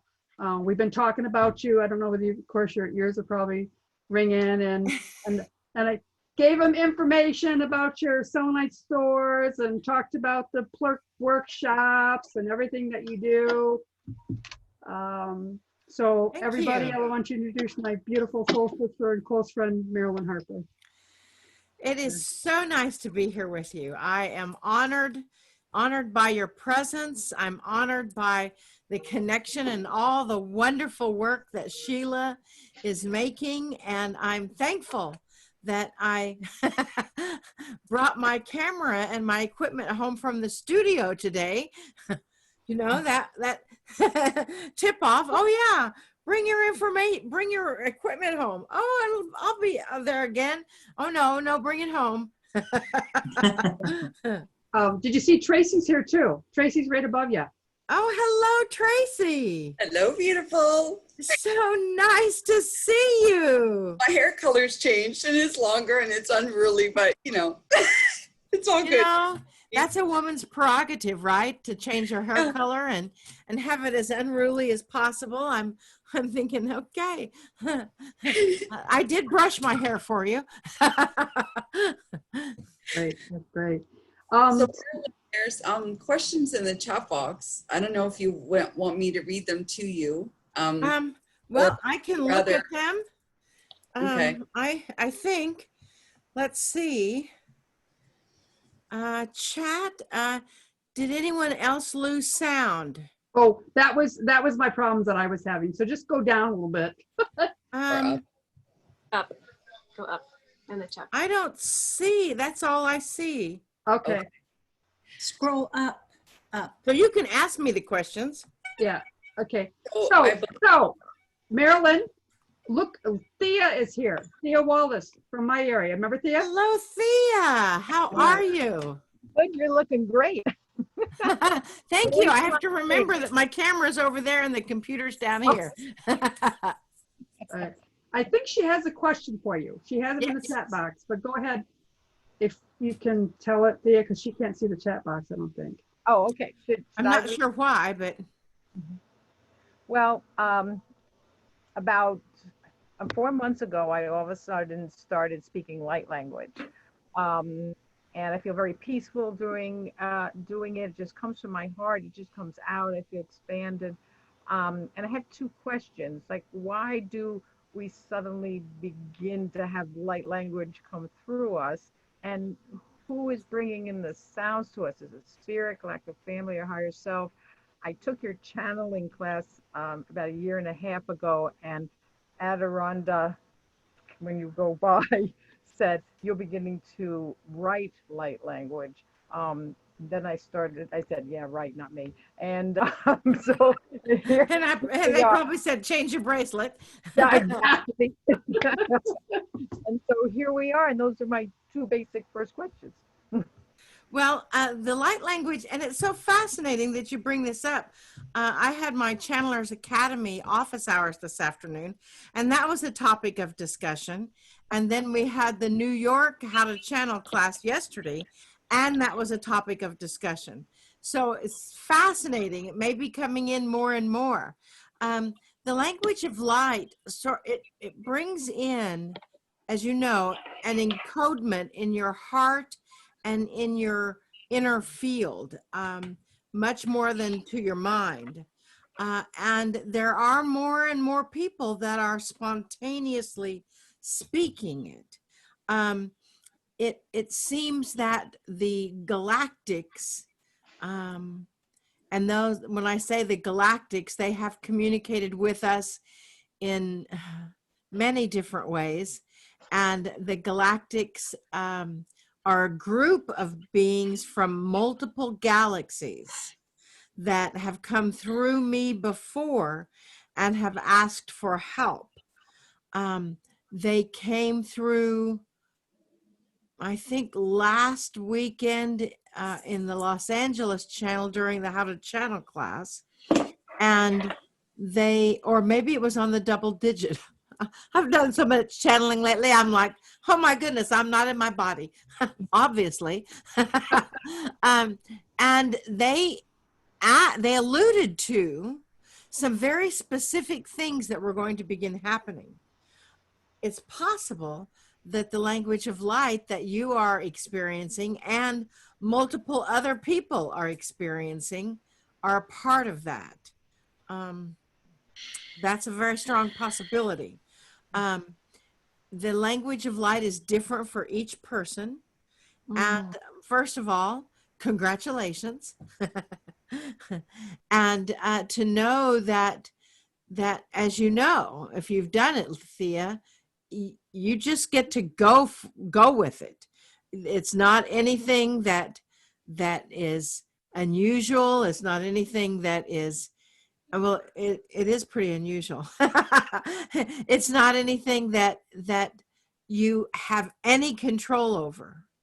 The only control that I have found is at the end of when I do light language, I stop and you can see the energy kind of shift if you're up close. And then I ask for translation. And that translation then comes in, and I get what was said, or it may not translate into a language that we can understand, but it comes close. Yeah. Great. So I think that why it's happened, it may be you're one of the helpers for the galactics, for their energy to come through here on this planet. Yeah. Thank. Yeah. How cool is that? I've been telling her that from the beginning. Well, Thea, you are a little galactic. I don't know if you knew that, but now you know.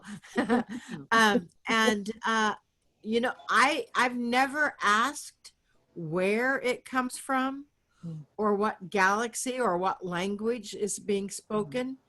I've never asked.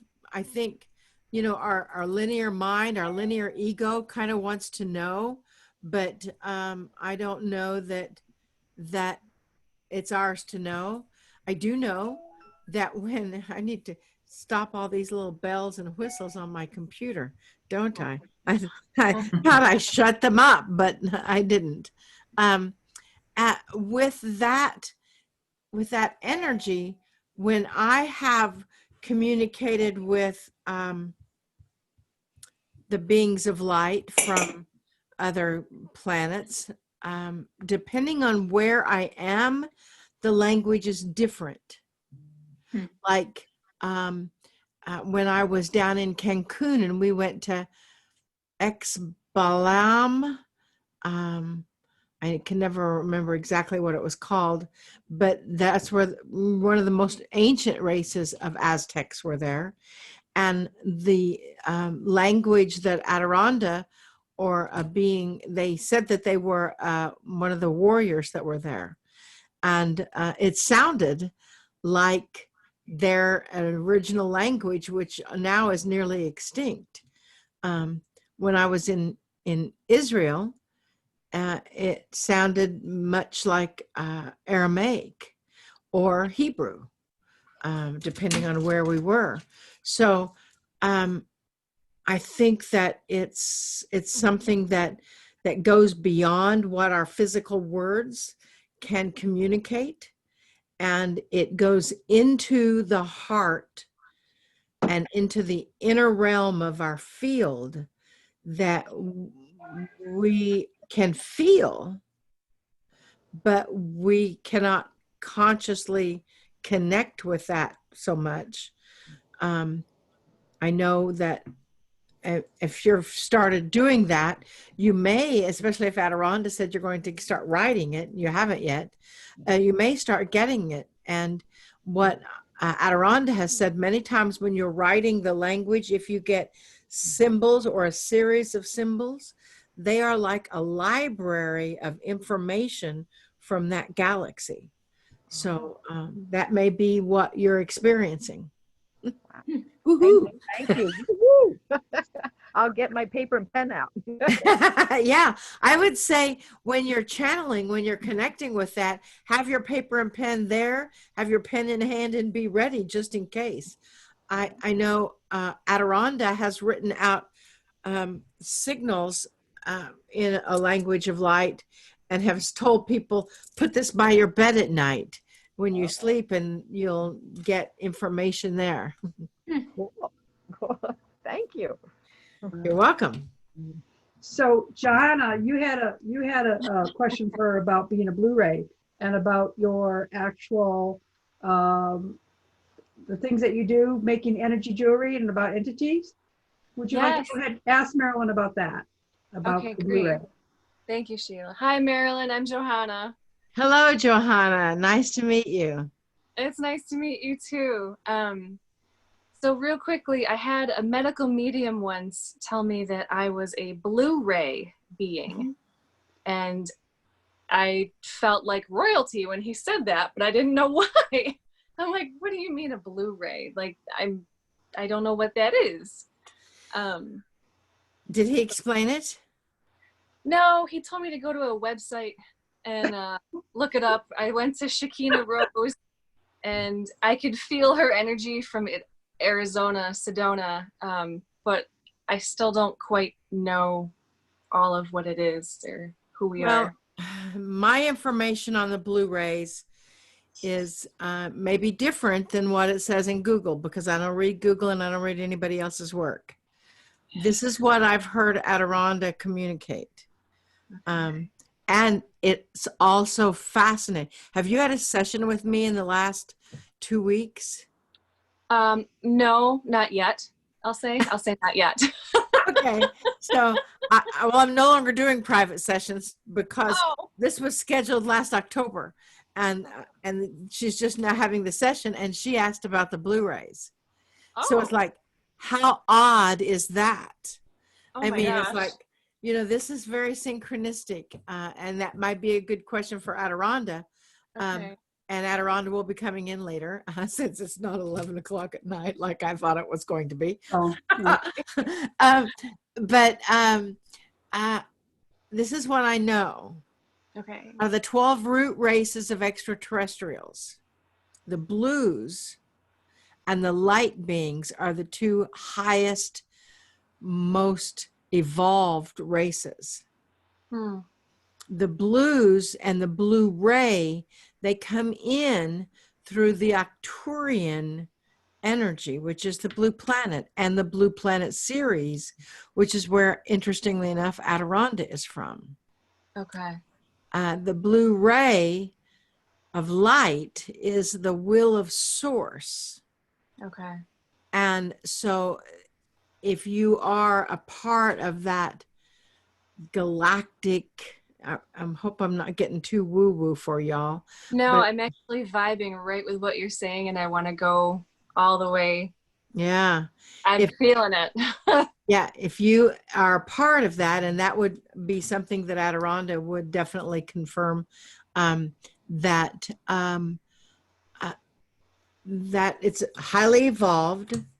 It's a little frustrating sometimes to be on this planet unless you see it as unless you see it as entertainment. So you might think about that. My husband actually says every day, he's like, you crack yourself up with humor, huh? And I'm like, well, yes, I find a lot of things amusing. And that's good. That's good, because as a blue or a blue ray, you know what it's like to be much more evolved than the humans here, even though it's interesting that they're sending the galactics to this planet to learn the emotional body, because they've evolved beyond it. You may find that as a blue coming through Arcturians normally have a little difficult time with love, a little difficult time with relationships until they kind of get it. And that's one of the things that they're here to learn. It all resonates on a quantum level. Good. So congratulations for that too. Oh, thank you so much for your time and for being here. So absolutely. Yeah. Okay. Marilyn, Melissa has a question. She's been I have channeled while journaling. Is there a way to translate that into channeling orally? Is there a difference? Now, this is a lot what you teach in your How to Channel workshop. So this is excellent question. Excellent question. It's exactly what I teach. And we now, which I don't even think that you know about the Channelers Academy, Sheila. I don't, just everything else that I do, but I'm going to find out more about it. And the Channelers Academy is a new program that we're just offering this year. But, you know, if you're channeling while you're writing, in your guided writing, the next step is to verbalize it. Yes, I believe that they do want that message spoken, because there's a different vibration, obviously. And I would set up a little tape recorder. I use Olympus. I get it at Best Buy for $79 because I found Olympus holds the energy better than other brands, for me anyway.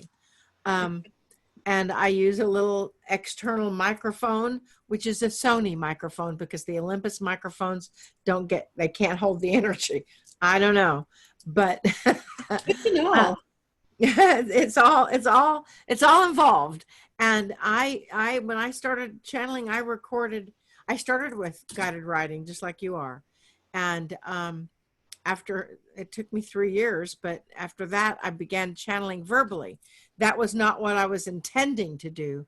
It was the next step. And I probably, if I knew that, I would have run and hid, but Well, I was just going to say, I'm wondering if I'm blocking myself. So is there a way to kind of overcome the fear or the unknown of it to kind of start? Well, hi, so nice to see you. I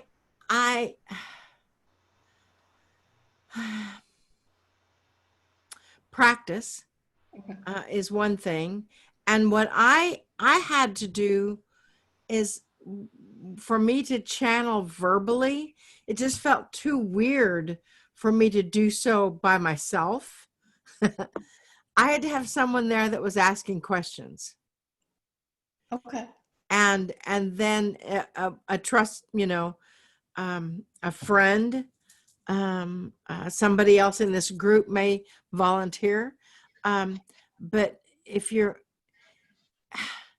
can go into your writing and ask you're guided writing, right?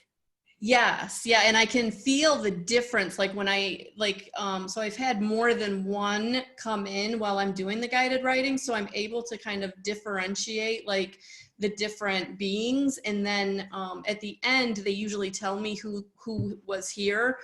So far it's been Archangel Metatron and Archangel Uriel. And they've been pretty personal messages, except for when this pandemic started.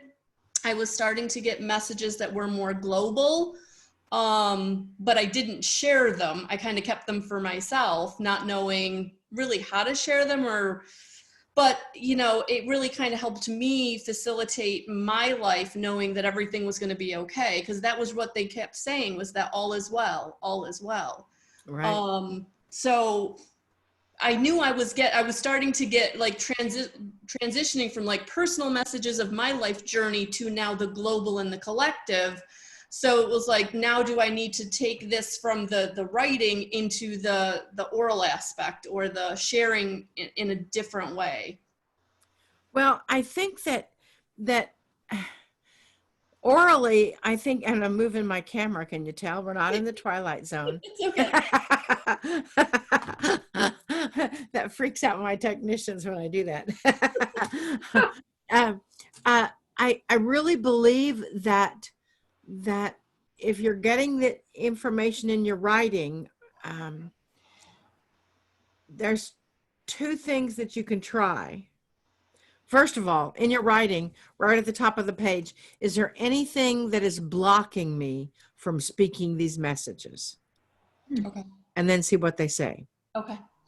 Then ask, is there something I get to do in order to facilitate that? Okay. And they may say that it's easier to have someone there. They may say that it's easier to be by yourself. When I've channeled by myself, it just feels really weird. When I channel by myself, it's guided writing.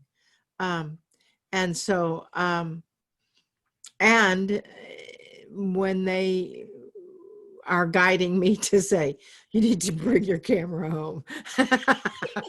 Yeah. But I think that it doesn't, it feels like it's your own belief system that's kind of stopping you. And I would agree. Yeah, and it feels like issues in your tissues. Yeah. Yeah, and that, remove the blockages. Ask what it's about. Ask, is that from this lifetime or some other lifetime? And go into your Akash. I'm sure you all have talked about going into your Akash, right? Yep. And get rid of those blockages, and then then set up a little recorder and go for it. You know, I think many times the messages, and you can't even read your guided writing, especially about the virus, and do it on a Facebook Live. Of course, you have to be out of the closet to be able to do that. Well, and I am, trust me. I am out of the closet. I have said this many times. It happened a couple of years ago. So my mother was very Roman Catholic, which could be part of my blockage. I was raised very Roman Catholic. And so we just don't talk about what I do, but I do live as an evidentiary medium, and I do share my gifts, and I actually am now teaching in some ways. So I'm out there. Excellent, excellent. So it's time for you to channel out loud. I think this is the next step. So thank you so much. I would agree. I would agree that it's the next step, and it's the next step that is destined to happen. So, woohoo! Thank you. Absolutely. Cool. Okay, we could probably have maybe just a couple more questions, and then Marilyn can bring ADIRONDA in or whoever. Because it's going to get late. She's got to be up early in the morning. And we've been on for almost 2.5 hours now. So you all watched the video with Lee Carroll, right? Yeah, remember? Yeah, we watched it. Yeah, cool. Excellent. And so they heard all your wonderful stories, especially the stuff in Egypt and Lee's connection, you know, with that lady with the dress. Yes. That story, which was phenomenal.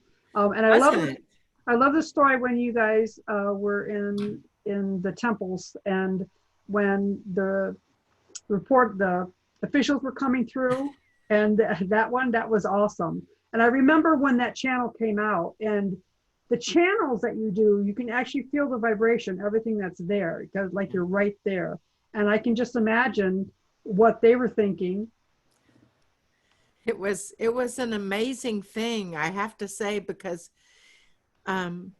they were telling me that we couldn't be in that particular location, and that we had to be over somewhere else. And it was like I was just driven. I had to go over to that specific spot. And had I been in any other spot, that would not have happened. And then when all of our guides started saying, stop, don't do this, stop, because they could see the bodyguards of the Minister of Antiquities coming through, I said, what are they doing? What are they talking about? And I'm asking ADIRONDA, right? ADIRONDA says, we're going on. It was pretty wild. It was and you can't hear it in the recording. It's I don't think Lee cut it out. No, that's good. Most of these ladies on this actual meetup group, they're in knowing about kryon, all right, and some of them, most of them also are on the Lightworkers Connection group that I have on Sundays. Which is nice. Great. And then some of them are part of the Lemurian Sisterhood, and half of them are from former students of mine, which is how Thea started, and lots of them, part of my pods, as you call them. Wherever I go, which is great. So this is a great opportunity for them to share who you really are, and for us to know that we're all human and we're real, you know, each and every one of us, you know, and that we are a family, and that we're just a vibration away. And the gratitude that we have for each other is phenomenal. Marilyn has every single day at 11:11, she has a gratitude video, all right, and I encourage you all to watch that each and every day, because it will uplift you phenomenally, you know. And that's at 11:11 Central Time. Yes. Which is 1 hour earlier, not 1 hour later. Exactly, 1 hour earlier. Yeah. So I wanted Marilyn to be able to have a chance to come on and promote what she's doing, you know, and also the beautiful Science and Spirituality Conference that's coming up next weekend, which we've been talking about it. Of course, Tracy's going to be one of the moderators too, helping out with that too. So just promote, you know, the shift of consciousness and what is actually really happening here, you know, so we stay positive and in the gratitude. It is so amazing. And on 11:11 a.m. Central Time, we're having more and more people online with us. And ADIRONDA, when they first came in 1999, they did this. They said at 11:11 a.m. to say a prayer for the people of the planet, or send energy to the people of the planet and send energy to the planet.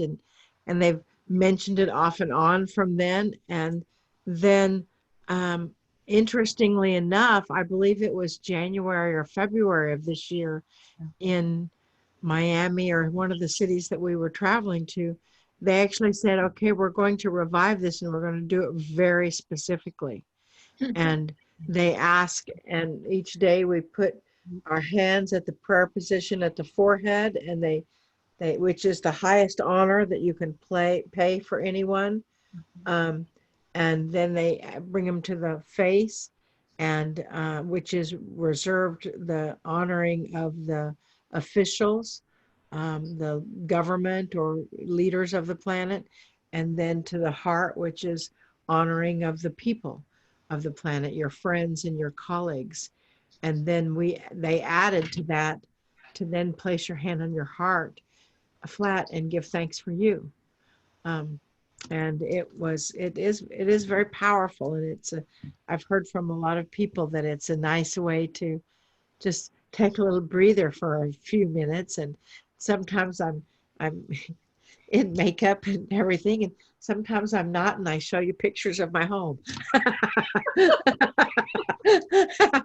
Sometimes at 11:11, I'm still in my pajamas, believe it or not. I get up at 5 a.m., but I am still in my pajamas sometimes because I can be. That was really great. That's why we're self-employed, right? That's right. Absolutely. Or spirit employed. That's right. Right. This is absolutely wonderful to have you here, Marilyn, and I know it's getting late for all of us too. So would you like to bring in ADIRONDA or anybody else that would like to come in, and then we can close this up? Sure. When I do a private session or in the Channelers Academy, I get out of the way in a specific way, and I normally don't do that when I'm on stage with Lee, just because I don't have time normally. So I'll get out of the way I do, and I do that on the inside, but I'll let you hear what I say. And what I will tell you is that I had my first reading with Marilyn 4 years ago, the very first time I met her, and it profoundly changed my life. ADIRONDA came into me, and it was wonderful. So please, if you ever want a reading, Marilyn's the one to go for. Why, thank you. And also, if you have any questions, I'll let somebody ask the questions, because ADIRONDA loves question and answer. I don't know, are you on any kind of what kind of a time frame? I mean, it's 9:30 there. Yeah, it's 9:30. Well, do you want to go for another half hour, people? I mean, they've already been on for 2.5 hours. Yeah. So that's why I don't want, everybody's giving the thumbs, many are giving the thumbs up. So go for it. So if you're not, this is being recorded. So, yes. Okay. I deliberately clear and seal this space on all sides, all directions, above and below, around myself and around each person that is here with us, or each person that listens in the future. And I fill that space with Source and followers of Source from the light. I am so thankful to be a direct channel for the Holy Spirit and the cosmic Christ consciousness. I'm honored by the presence of each of our master guides, teachers, and angels. I know they hold the intention that all healing, all information, all releasement, all transformation, all integration is for the highest good and highest joy of each person that is here with us, or each person that listens in the future. I'm also thankful to be able to step aside my own personal beliefs and paradigms, my own programs, my own ideas and contracts, so that all information that comes through is clear, concise and succinct.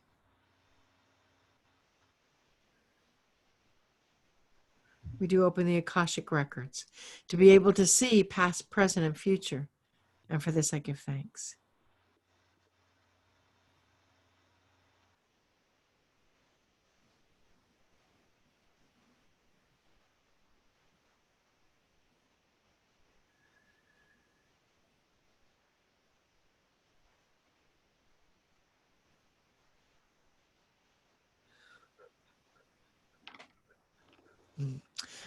So it is good day to you, huh? Oh, so very good to see your light, your brightness, your divine presence. Some of you are a bit bleary-eyed there as it's getting late in your world, and we were nudging and nudging and nudging on the vessel Marilyn. Finally, we had to have someone call her to get her online with you because she was all off in her own little world there. So we are happy that she finally paid attention to something, and that is the way it works. Sometimes if you're not listening or paying attention or connecting or thinking that something is going on, Spirit will nudge you a little stronger. Your guides will nudge you and push you just as far as you are willing to go. And they will bring opportunities for you, like the opportunity to channel the light language, like the opportunity to bring that language of messaging from paper to a verbal. You see, in that energy, there's a specific timbre or specific connection. All beings are channels in one way, shape, or form, but those that are bringing it to the forefront are actually making that message, those messages, like a divine link, connecting source to the human race in a little different way, and that is very powerful. So just to let you know, we are always with our vessel Marilyn. She is not always with us, but we are always with her, so we hear your conversation. So know that in that capacity, as you are moving and expanding your own talents, your own skills, your own energies, your own frequencies, your own spiritual gifts, sometimes they may take your breath away just a bit because you think, oh, is this me or is this my ego? Huh? Set your intention. Set your intention every day that you will only be spirit connection, only be Christ conscious connection. All communication comes through you and to you, through the level of the Christ consciousness, not having anything to do with Yeshua, Jesus, the Master Jesus, or Yeshua, but the Christ consciousness is that consciousness of love.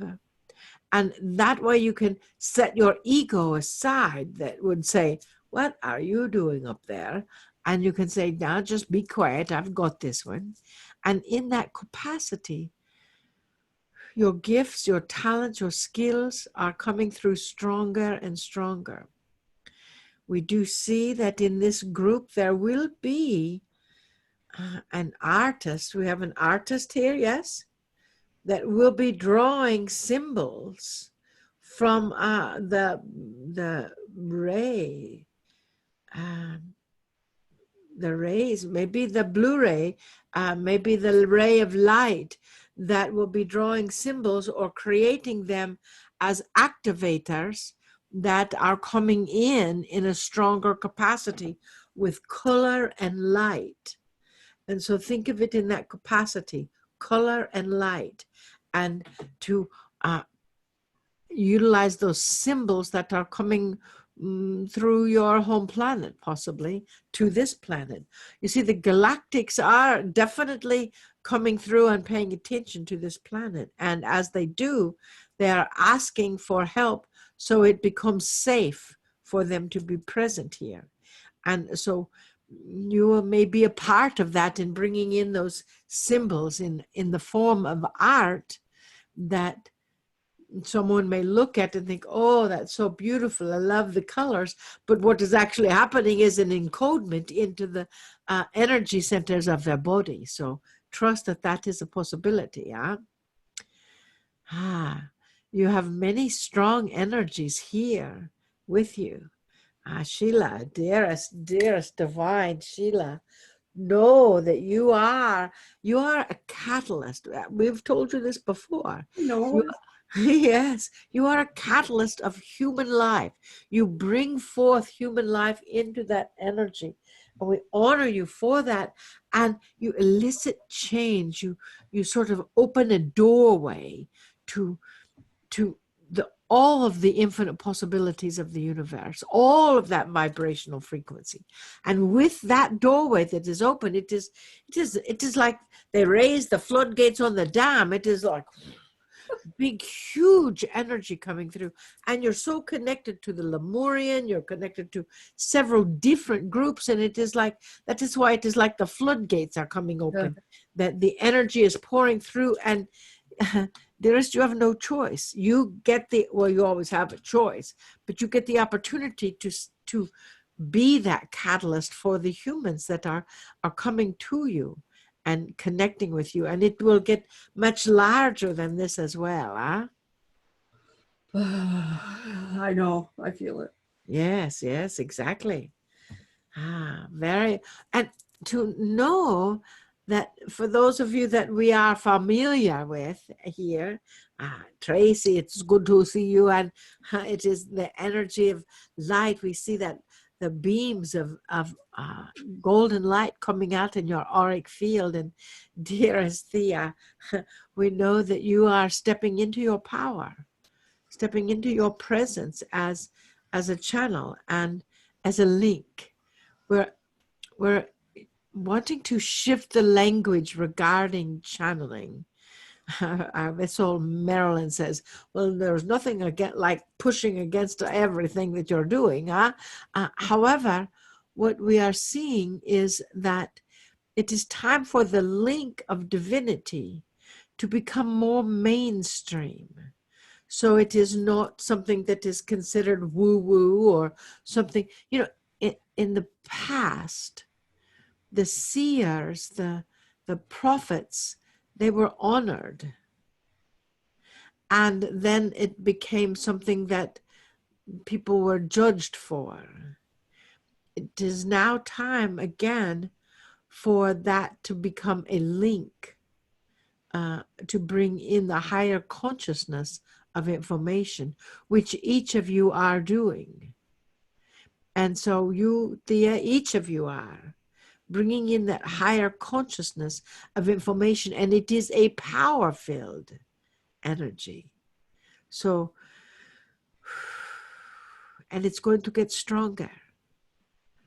With all of the energy of this planet, you know that the beings of this planet have volunteered to bring certain aspects to light, to bring certain energies to light, to accelerate the evolution of this planet. And we are thankful for them. You are a part of that evolution. Are you aware of that? You may be thinking that you're just living your own little life about in your own little world, although we know that not all of you think that way. You are a part of that evolutionary shift. You have been tapped on the shoulder by Miss Sheila and said, come this way. Open your gifts, your talents, your innate abilities. Open your past so it will teach you. And now you can see more clearly your path for the future of this planet.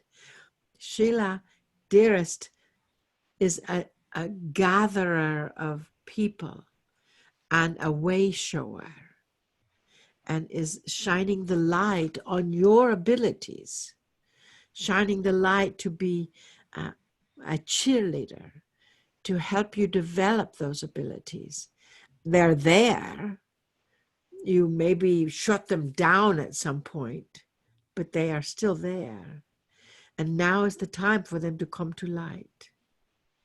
Does that make sense to you? Do you have a question about anything, huh?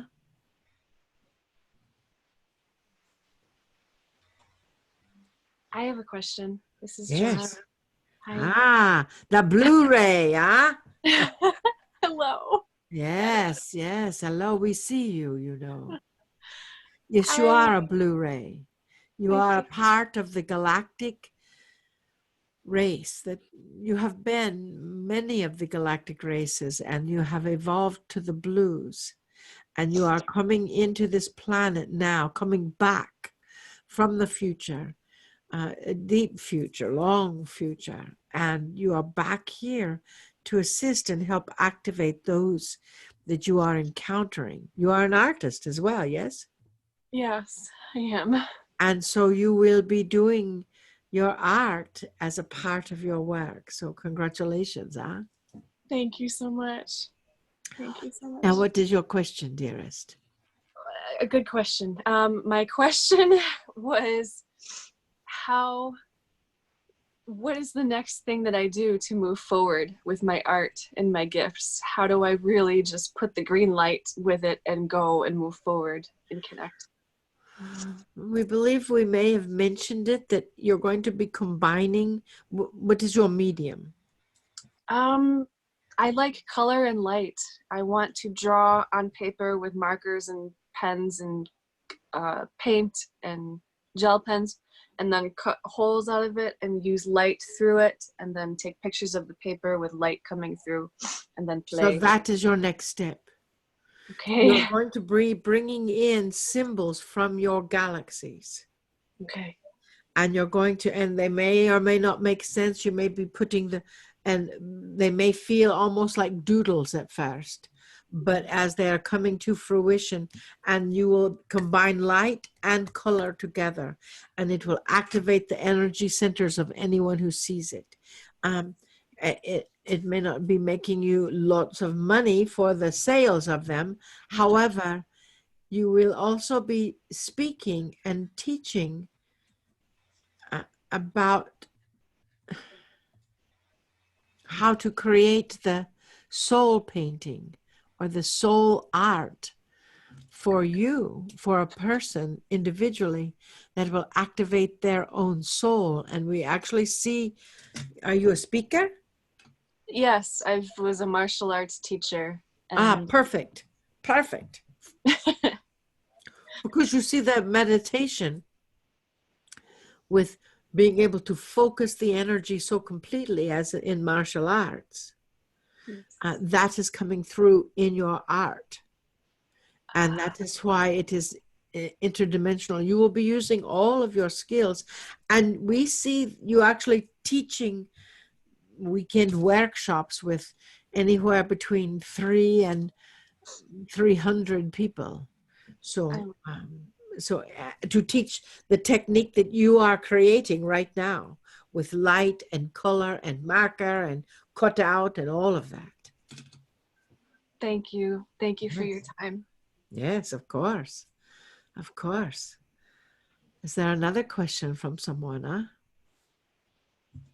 I have a question. Yes, hello. Hi, this is Kim. Hello, Kim. Hi. I have been told that I've been told my DNA is changing and that there's a lot of blue energy around me. And I'm just wondering if you can say anything to that. Yes, your DNA is shifting. Actually, we see in your auric field, we see the color indigo, which is unusual. So you may be adapting to some of the indigo energy of those that are coming in as indigo. We see this illumination of light that is coming directly through your core when we look into your field. And that is, the double helix of the DNA and that illumination of light that is coming. And we see it on the outside, and we also see it going through your DNA structure. So with that energy, what is happening is you are utilizing more of your 24 strands of DNA, that energy as it is coming in, as you are acknowledging it, you are a channel, yes? You bring in messages, yes? I'm just starting. I'm trying. For you. That's Good for, well, you are, so you might as well. We see that you have a strong connection with the Divine Mother, the feminine nobility, as we would call it, the Mother Mary, Kuan Yin, Mary the Magdalene, Isis, the Divine Feminine. And you will be bringing messages in from them.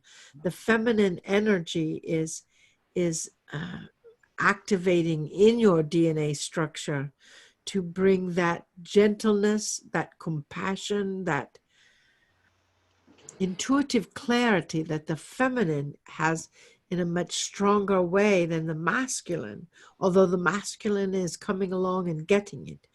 You are coming in with that divine feminine, and that is a part of your shift. Does that make sense to you? It does. It does. I've been told, Mother, like even Mother Teresa, I do hypnosis. She has told me that she will do my sessions with me to assist me when needed. Yes, yes, we believe that there are more than what we had mentioned. And in that capacity, that open-hearted compassion is so completely powerful. That open-hearted compassion is brilliant in that energy within you. And as you are bringing those messages in, be not afraid when you begin to speak, as you are linking in with the feminine, that there may be a lot of waterworks because people are not used to having their heart opened like that. And so that is a power-filled energy. So congratulations for that, dearest Kim. Thank you. Yes. Thank you. Okay, I believe Rhonda's the next one. Rhonda, go ahead and ask your question. Unmute yourself, please. Okay. Okay. It's such a privilege to be here. Where should I focus my future to live my life mission? Well, now that's a big question. I know. Do you mean in your physical space, or in your vocation, or in that energy of humanity? So in your physical space, do you love where you are? Then you can stay. What is it that you love doing more than anything else? You have the capacity. Well, I was thinking in like my life purpose, but vocation also. You are a seer. You see interdimensionally. So in your life purpose, what is it that you love more than anything else? When you are experiencing it, and you say to yourself, wow, the time went fast, I love this. What are you doing? Life is going pretty fast. I would like, what I love to do is make people happy. And what are you doing when you make people happy? I feel, I don't know, I joke around, or I'll listen to them. I'll let them know that everything's okay. We see you as a seer. Now, when we say a seer, what we are saying is that we see that you have, not to be redundant, but we see that you have the capability to see into the energy of someone else and be able to pick just that phrase or that connection or that situation up to be able to lift their spirits or help them with a challenge or bring a solution to their questions. And you have that capability, and that energy is sort of floating around in their energy field, and you have the capability to see that and hone in on that. Now, if your purpose is to make people, we believe that your purpose for everyone is to find your joy, and then your destiny is how you experience that joy. So if you love making people happy, we'd say the two things go hand in hand, and it can be that simple. And if you need to make a vocation, if you need a livelihood, there is the need for that sort of service. You see, I've been doing writing and trying to share my experience and how I've gotten through those experiences to help other people. yes. So you can certainly, lots of people read those books and they need to know that everyone's got a story, but not everyone can get that story down on paper so it can be read and inspired in others to realize, well, if they can do this, I can do this too. In your writing, if you like to write, you can continue to do that or write. You might even tell your stories out loud and record them and then have them transcribed. And you might have a little session to do that. So have you been told that before? Huh? I've been doing videos with Sheila. Perfect. Facebook Live, and I have been sharing in that respect. Excellent. So now send those videos off to SpeechPad or rev.com, or we have a personal friend that is a transcriber, and get them transcribed. And then when you see them in black and white, you see what parts are missing and send them off to be published. Does that make sense, huh? Yes, it does make sense. Yes. Yes. Thank you so much. You're most welcome. So obviously you're already on the right path with Sheila, huh? That's good to know. Yes. And Sheila is the way shower. Follow what she says. She's a powerful teacher. I talk, she explains. Yes, exactly. Exactly. Okay, the next person we have is Tracy. Yes, Tracy. Tracy wants a question, and then Ella, and then Cynthia. Sheila, and then Cynthia, and then Kim Kavanaugh. Hello, Adironda. Very nice to see you. I love the blues that you have all around you. Well, that's sort of what the question is about. The last few months, a lot of information is coming in to me, and I feel like I'm not sure where my work is going, but I feel like sound is supposed to be going with Unity Field Healing and the Syrian Blue White Collective. And I think if there's anything else that you could let me know, fine, but I guess I want to know if that's, if I'm on the right track, because I just feel like my voice wants to, anytime I tune into a session with someone, I want to tone, I want to sing, I want to infuse them with sound that just sings right to their heart, the core of who they are. You are part of the Unity Field Healing and the Syrian Collective. You are a part of that energy. And as you are, we know that you feel like, oh, am I supposed to do this? Yes. Yes, you are. So let that sound come through. You are a sound healing practitioner. You are acknowledging that energy so we can care. Even though sometimes the sounds might feel a bit discordant, because from that discordant chaos, that is when the power comes through to acknowledge that flow once again. So we sense that there's a bit of a blockage in your throat. This is not wine, this is water. So is there a bit of a blockage in your throat, dearest? There is. It's fear. Yeah. I think it's just, I've been, you spoke earlier about how, you know, in other lifetimes, people like us were revered.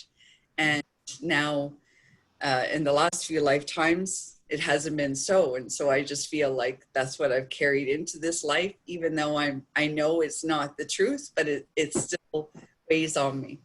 I don't know if that makes sense or not, but I know I have a lot to teach and share, because when I meet one-on-one with people, or I'm even in a group, I can feel resonating with what I'm saying, whether it's like this spoken word, or even if I tone or sing or make it whatever sounds. Yes, and as you do, you see the cat is singing with you, huh? Yes. And as no, don't be sorry. It's a beautiful tone. As you do, it is confirming that energy is true. So trust it. Step into your power, dearest Tracy. Step into the frequency. You are a teacher, you are a speaker, you are a channel, and you are a healing practitioner. Huh? So trust that. Thank you. Yes, yes. Thank you. Yes. Another question. Yes. So we've gone on 30 minutes. So are you all right with that? Yep. We got just a few more here. Okay. Ela, go Yes. ahead. Thank you. ADIRONNDA, this is Ela. Ela, so nice to see you. Hey, hi. Yay. I have a question, and it pertains to the events that have been happening here in throughout the cities with the protests and the policemen and the Black movement. And I get so emotional. Even now speaking, I get so emotional. And when I think about the policemen, I feel their fear and I sob very deeply. When I think about George Floyd, I cry so deeply, I sob. And when I think about the protesters and the chaos, it just, I'm in gratitude for all the awakening that's happening, but it just puts me in an emotional roller coaster, and I don't know why. Well, have you taken that question into your Akash, Ela? No, I have not. You know, if you take it into your Akash, what we are seeing is that you have been although they were not called policemen, they were the enforcers of the leader of the land. And you have experienced that fear in going into the unknown and experienced that energy.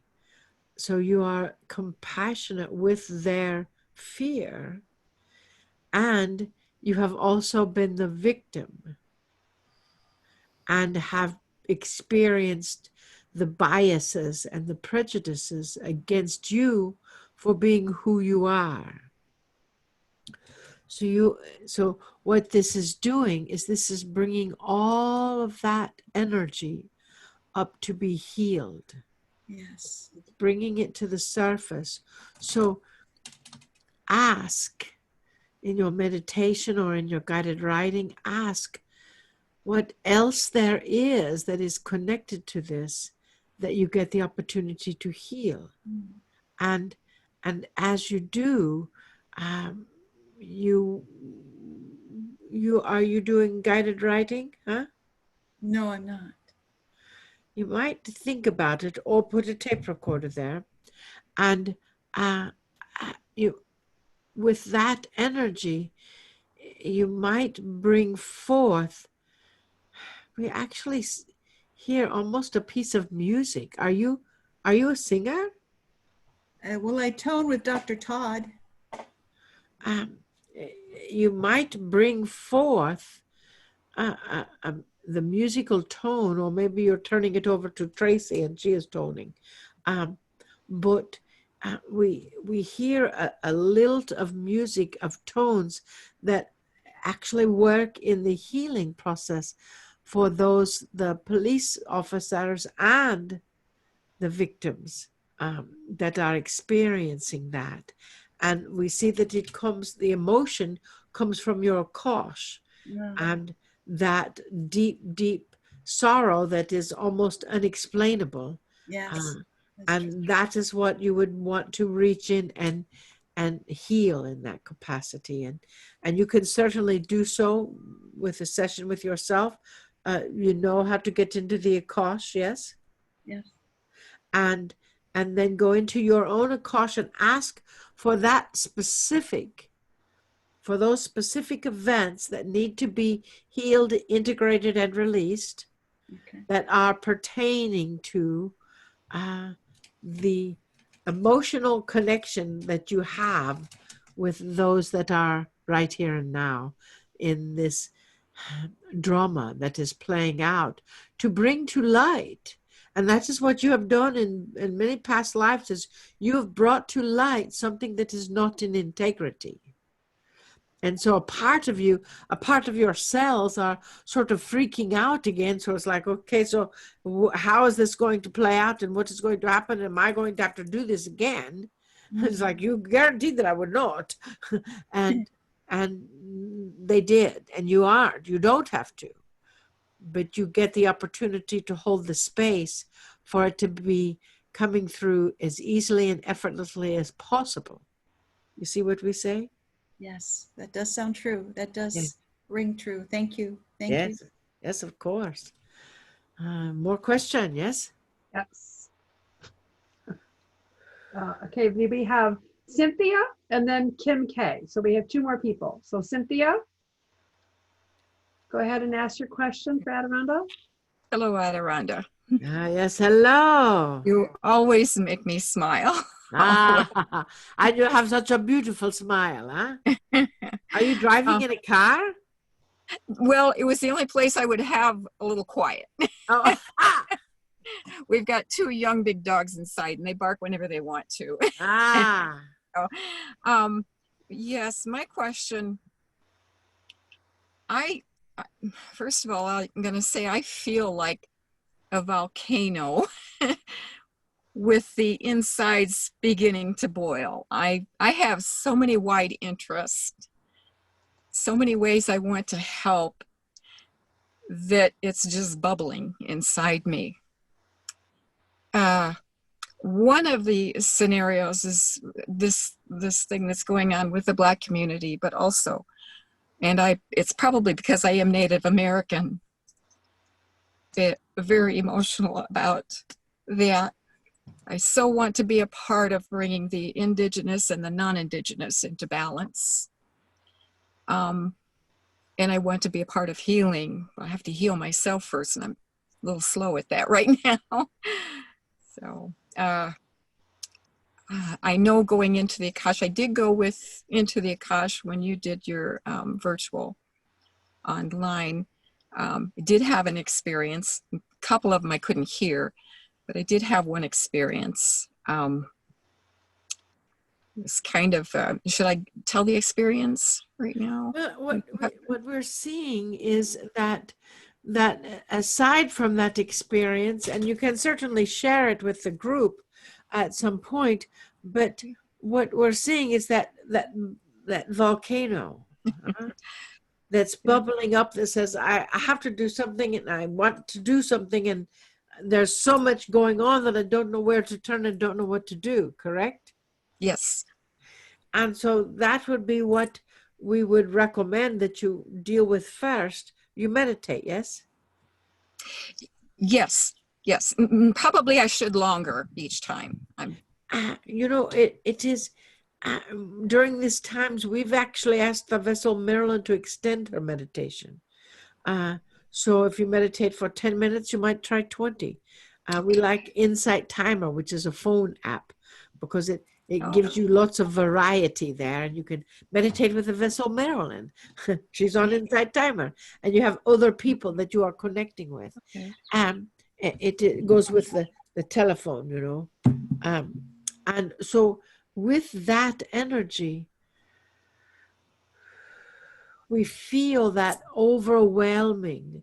All of this is happening at one time, and your indigenous spirit is coming up, and also a bit like Ela, a bit like that, where you are responding, your cells in your field are responding to the victimhood that you've actually experienced in this lifetime as well as many other lifetimes. And so your cells are sort of on a subconscious level, sort of preparing for that.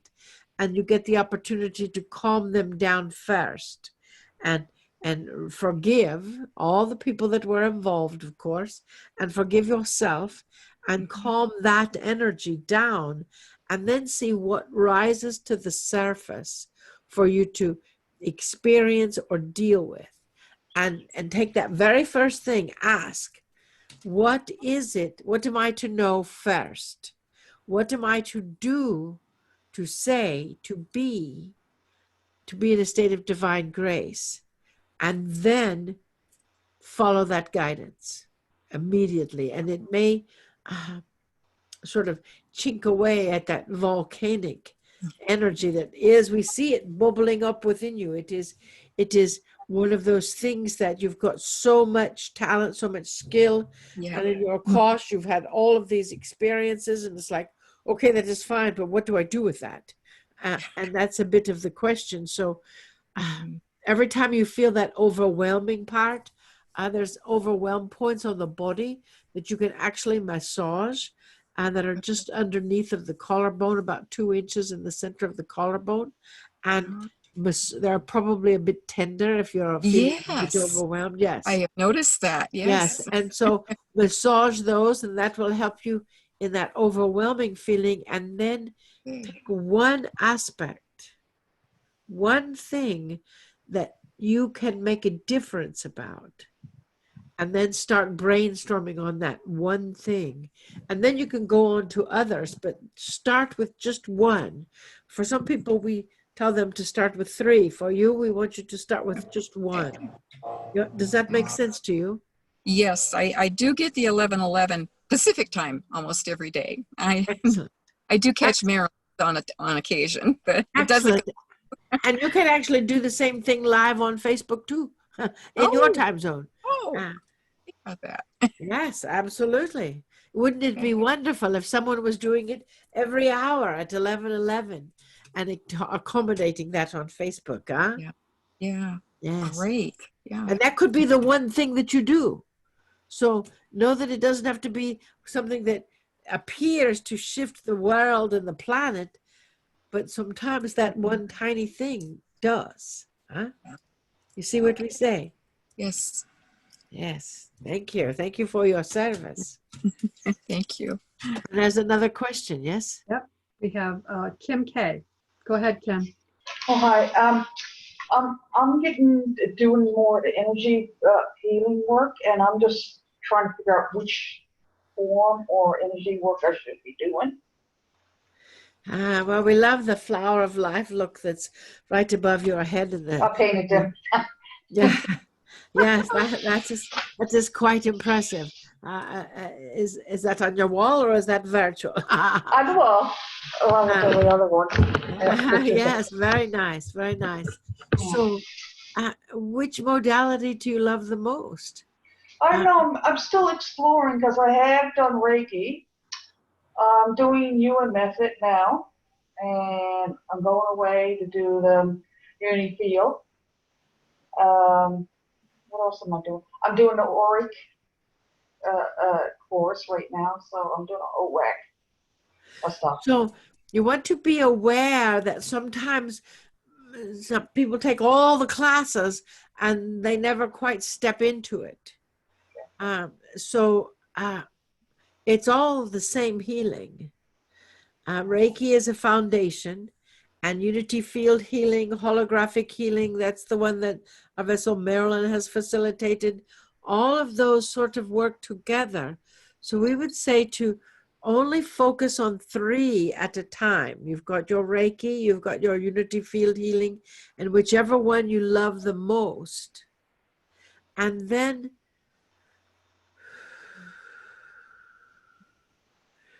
and the others that you have taken or are working with, they're just like tools in your toolbox. You see, and you'll use them when you need to use them from time to time.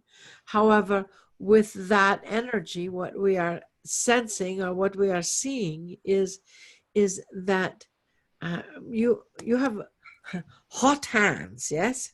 Yeah. That energy is coming through your hands very clearly. We can feel them. And that would tell us that you're a hands-on healing practitioner, as well as a virtual through the unity field healing and holographic or whatever other modality that you really love the most. And in that, you have the capacity to almost be the heat wave to align the body and to remove dis-ease and to bring forth that energy of connection. And as you are, we feel that it's almost, you want to take all the classes. I guess I enjoy it too. Yes, of course. But we would say to look at the 3 that you really feel the strongest about and focus on them only at a time. And then we would say, start your practice. You have a private practice already set up? Not yet, but I got the room set up here. Yes, we would say, start your practice and bring in at first maybe your friends to practice on and ask them for testimonial and a donation, and then ask them to share their experience with others. So you are a healing practitioner, so you might as well be making at least part of your living at it. You see what we say? Yeah, definitely going to take the unity field healing now in September. Excellent. Yeah. And to know that it will be like remembering. You already know it. It will be all so familiar. You already know it, and then you can walk away with it, huh? Yeah. Excellent. Thank you. Yes, of course.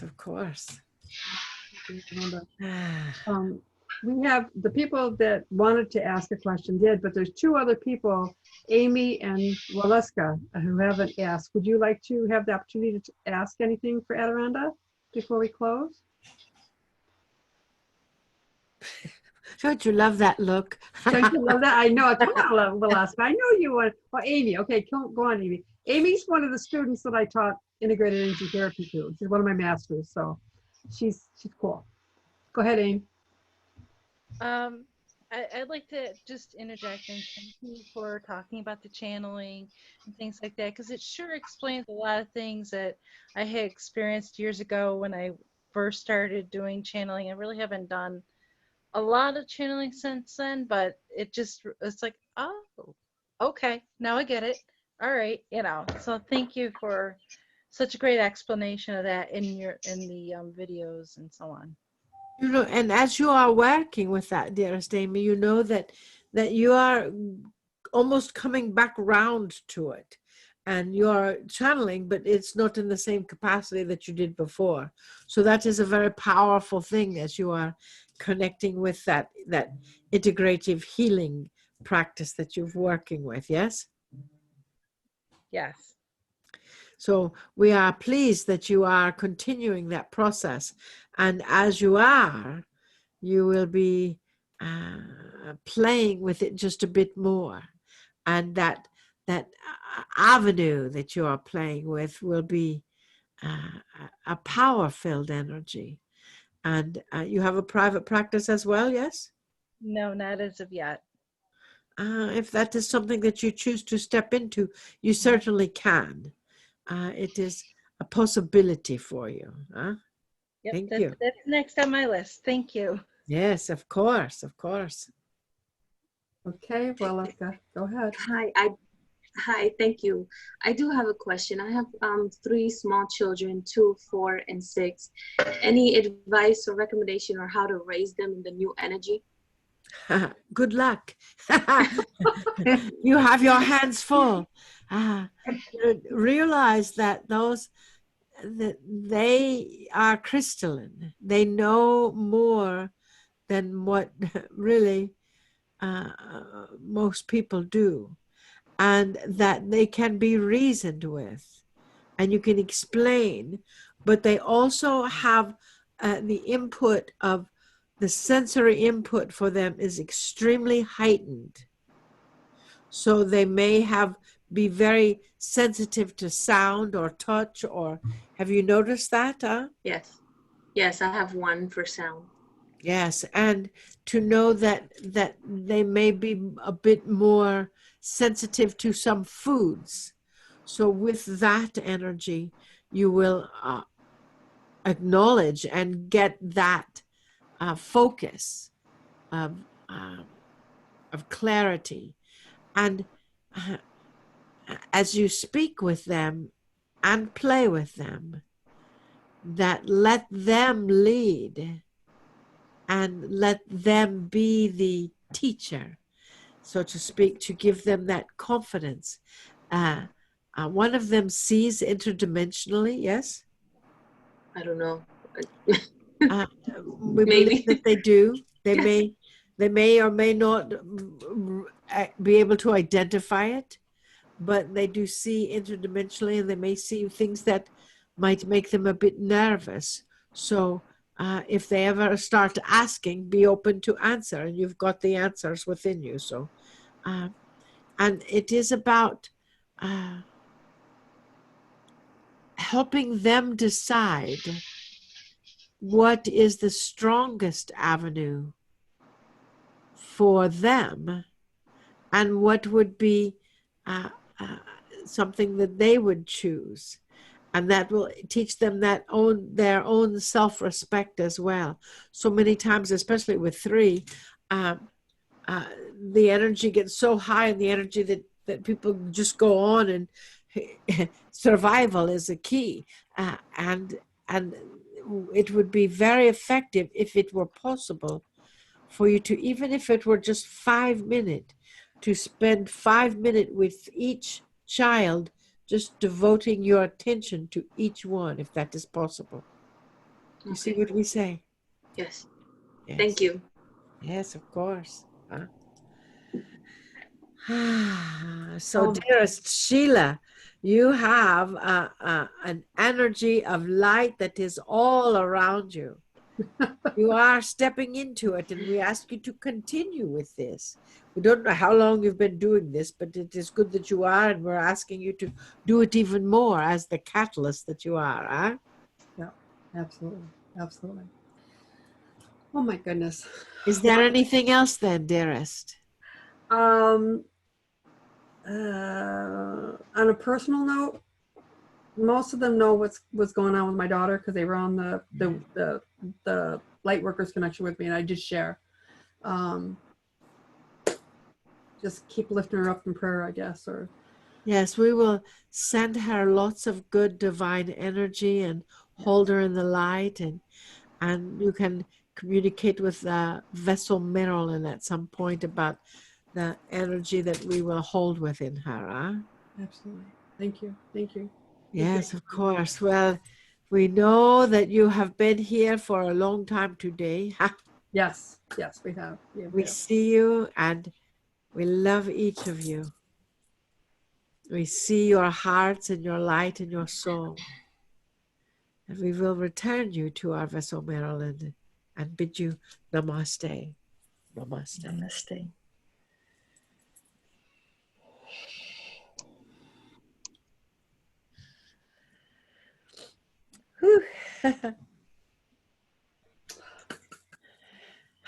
I'm back. Oh my gosh. So thank you, Sheila. Thank you very much. I'm kind of back. I know. I am so glad. I am just so blessed and grateful for you, Marilyn, and you and Joy, and knowing you for the last 4 years and being a part of my life and helping me as I go and live my passion, stand in my destiny, who I really am. Yes. Be that vessel of light. I'm just so Yes. grateful for both of you. Absolutely. And I feel the same way about you, Sheila. You're doing great work and it's so exciting, and we're all on this path together, so we might as well have fun. Yeah, absolutely. Absolutely. Absolutely. Right. So everybody, it's time now. We've been on for 2.5, 3 hours. 3.5 hours. We've been on since 7 o'clock and it's almost 10:30. So thank you, each and every one of you. I love you from the bottom of my heart. I hope to see you on the next Lightworkers, which is going to be another week and a half, because we are going to be doing the actual spirit and the science and spirituality program.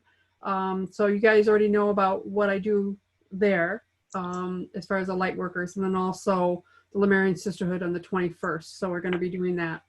So I love each and every one of you, and thank you so much for joining this meetup group. This is a wonderful way to just get the information out about, this consciousness and this paradigm that we're living in.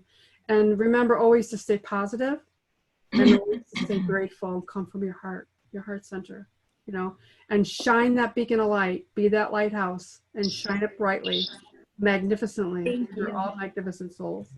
Thank you, Marilyn, Thank for being you. here tonight. Thank you. Thank Thank you, you. Sheila. Thank you, Much Tracy. love. We will see you. All ladies. Namaste. Bye, everybody. Namaste. Bye-bye. Good night. Good night.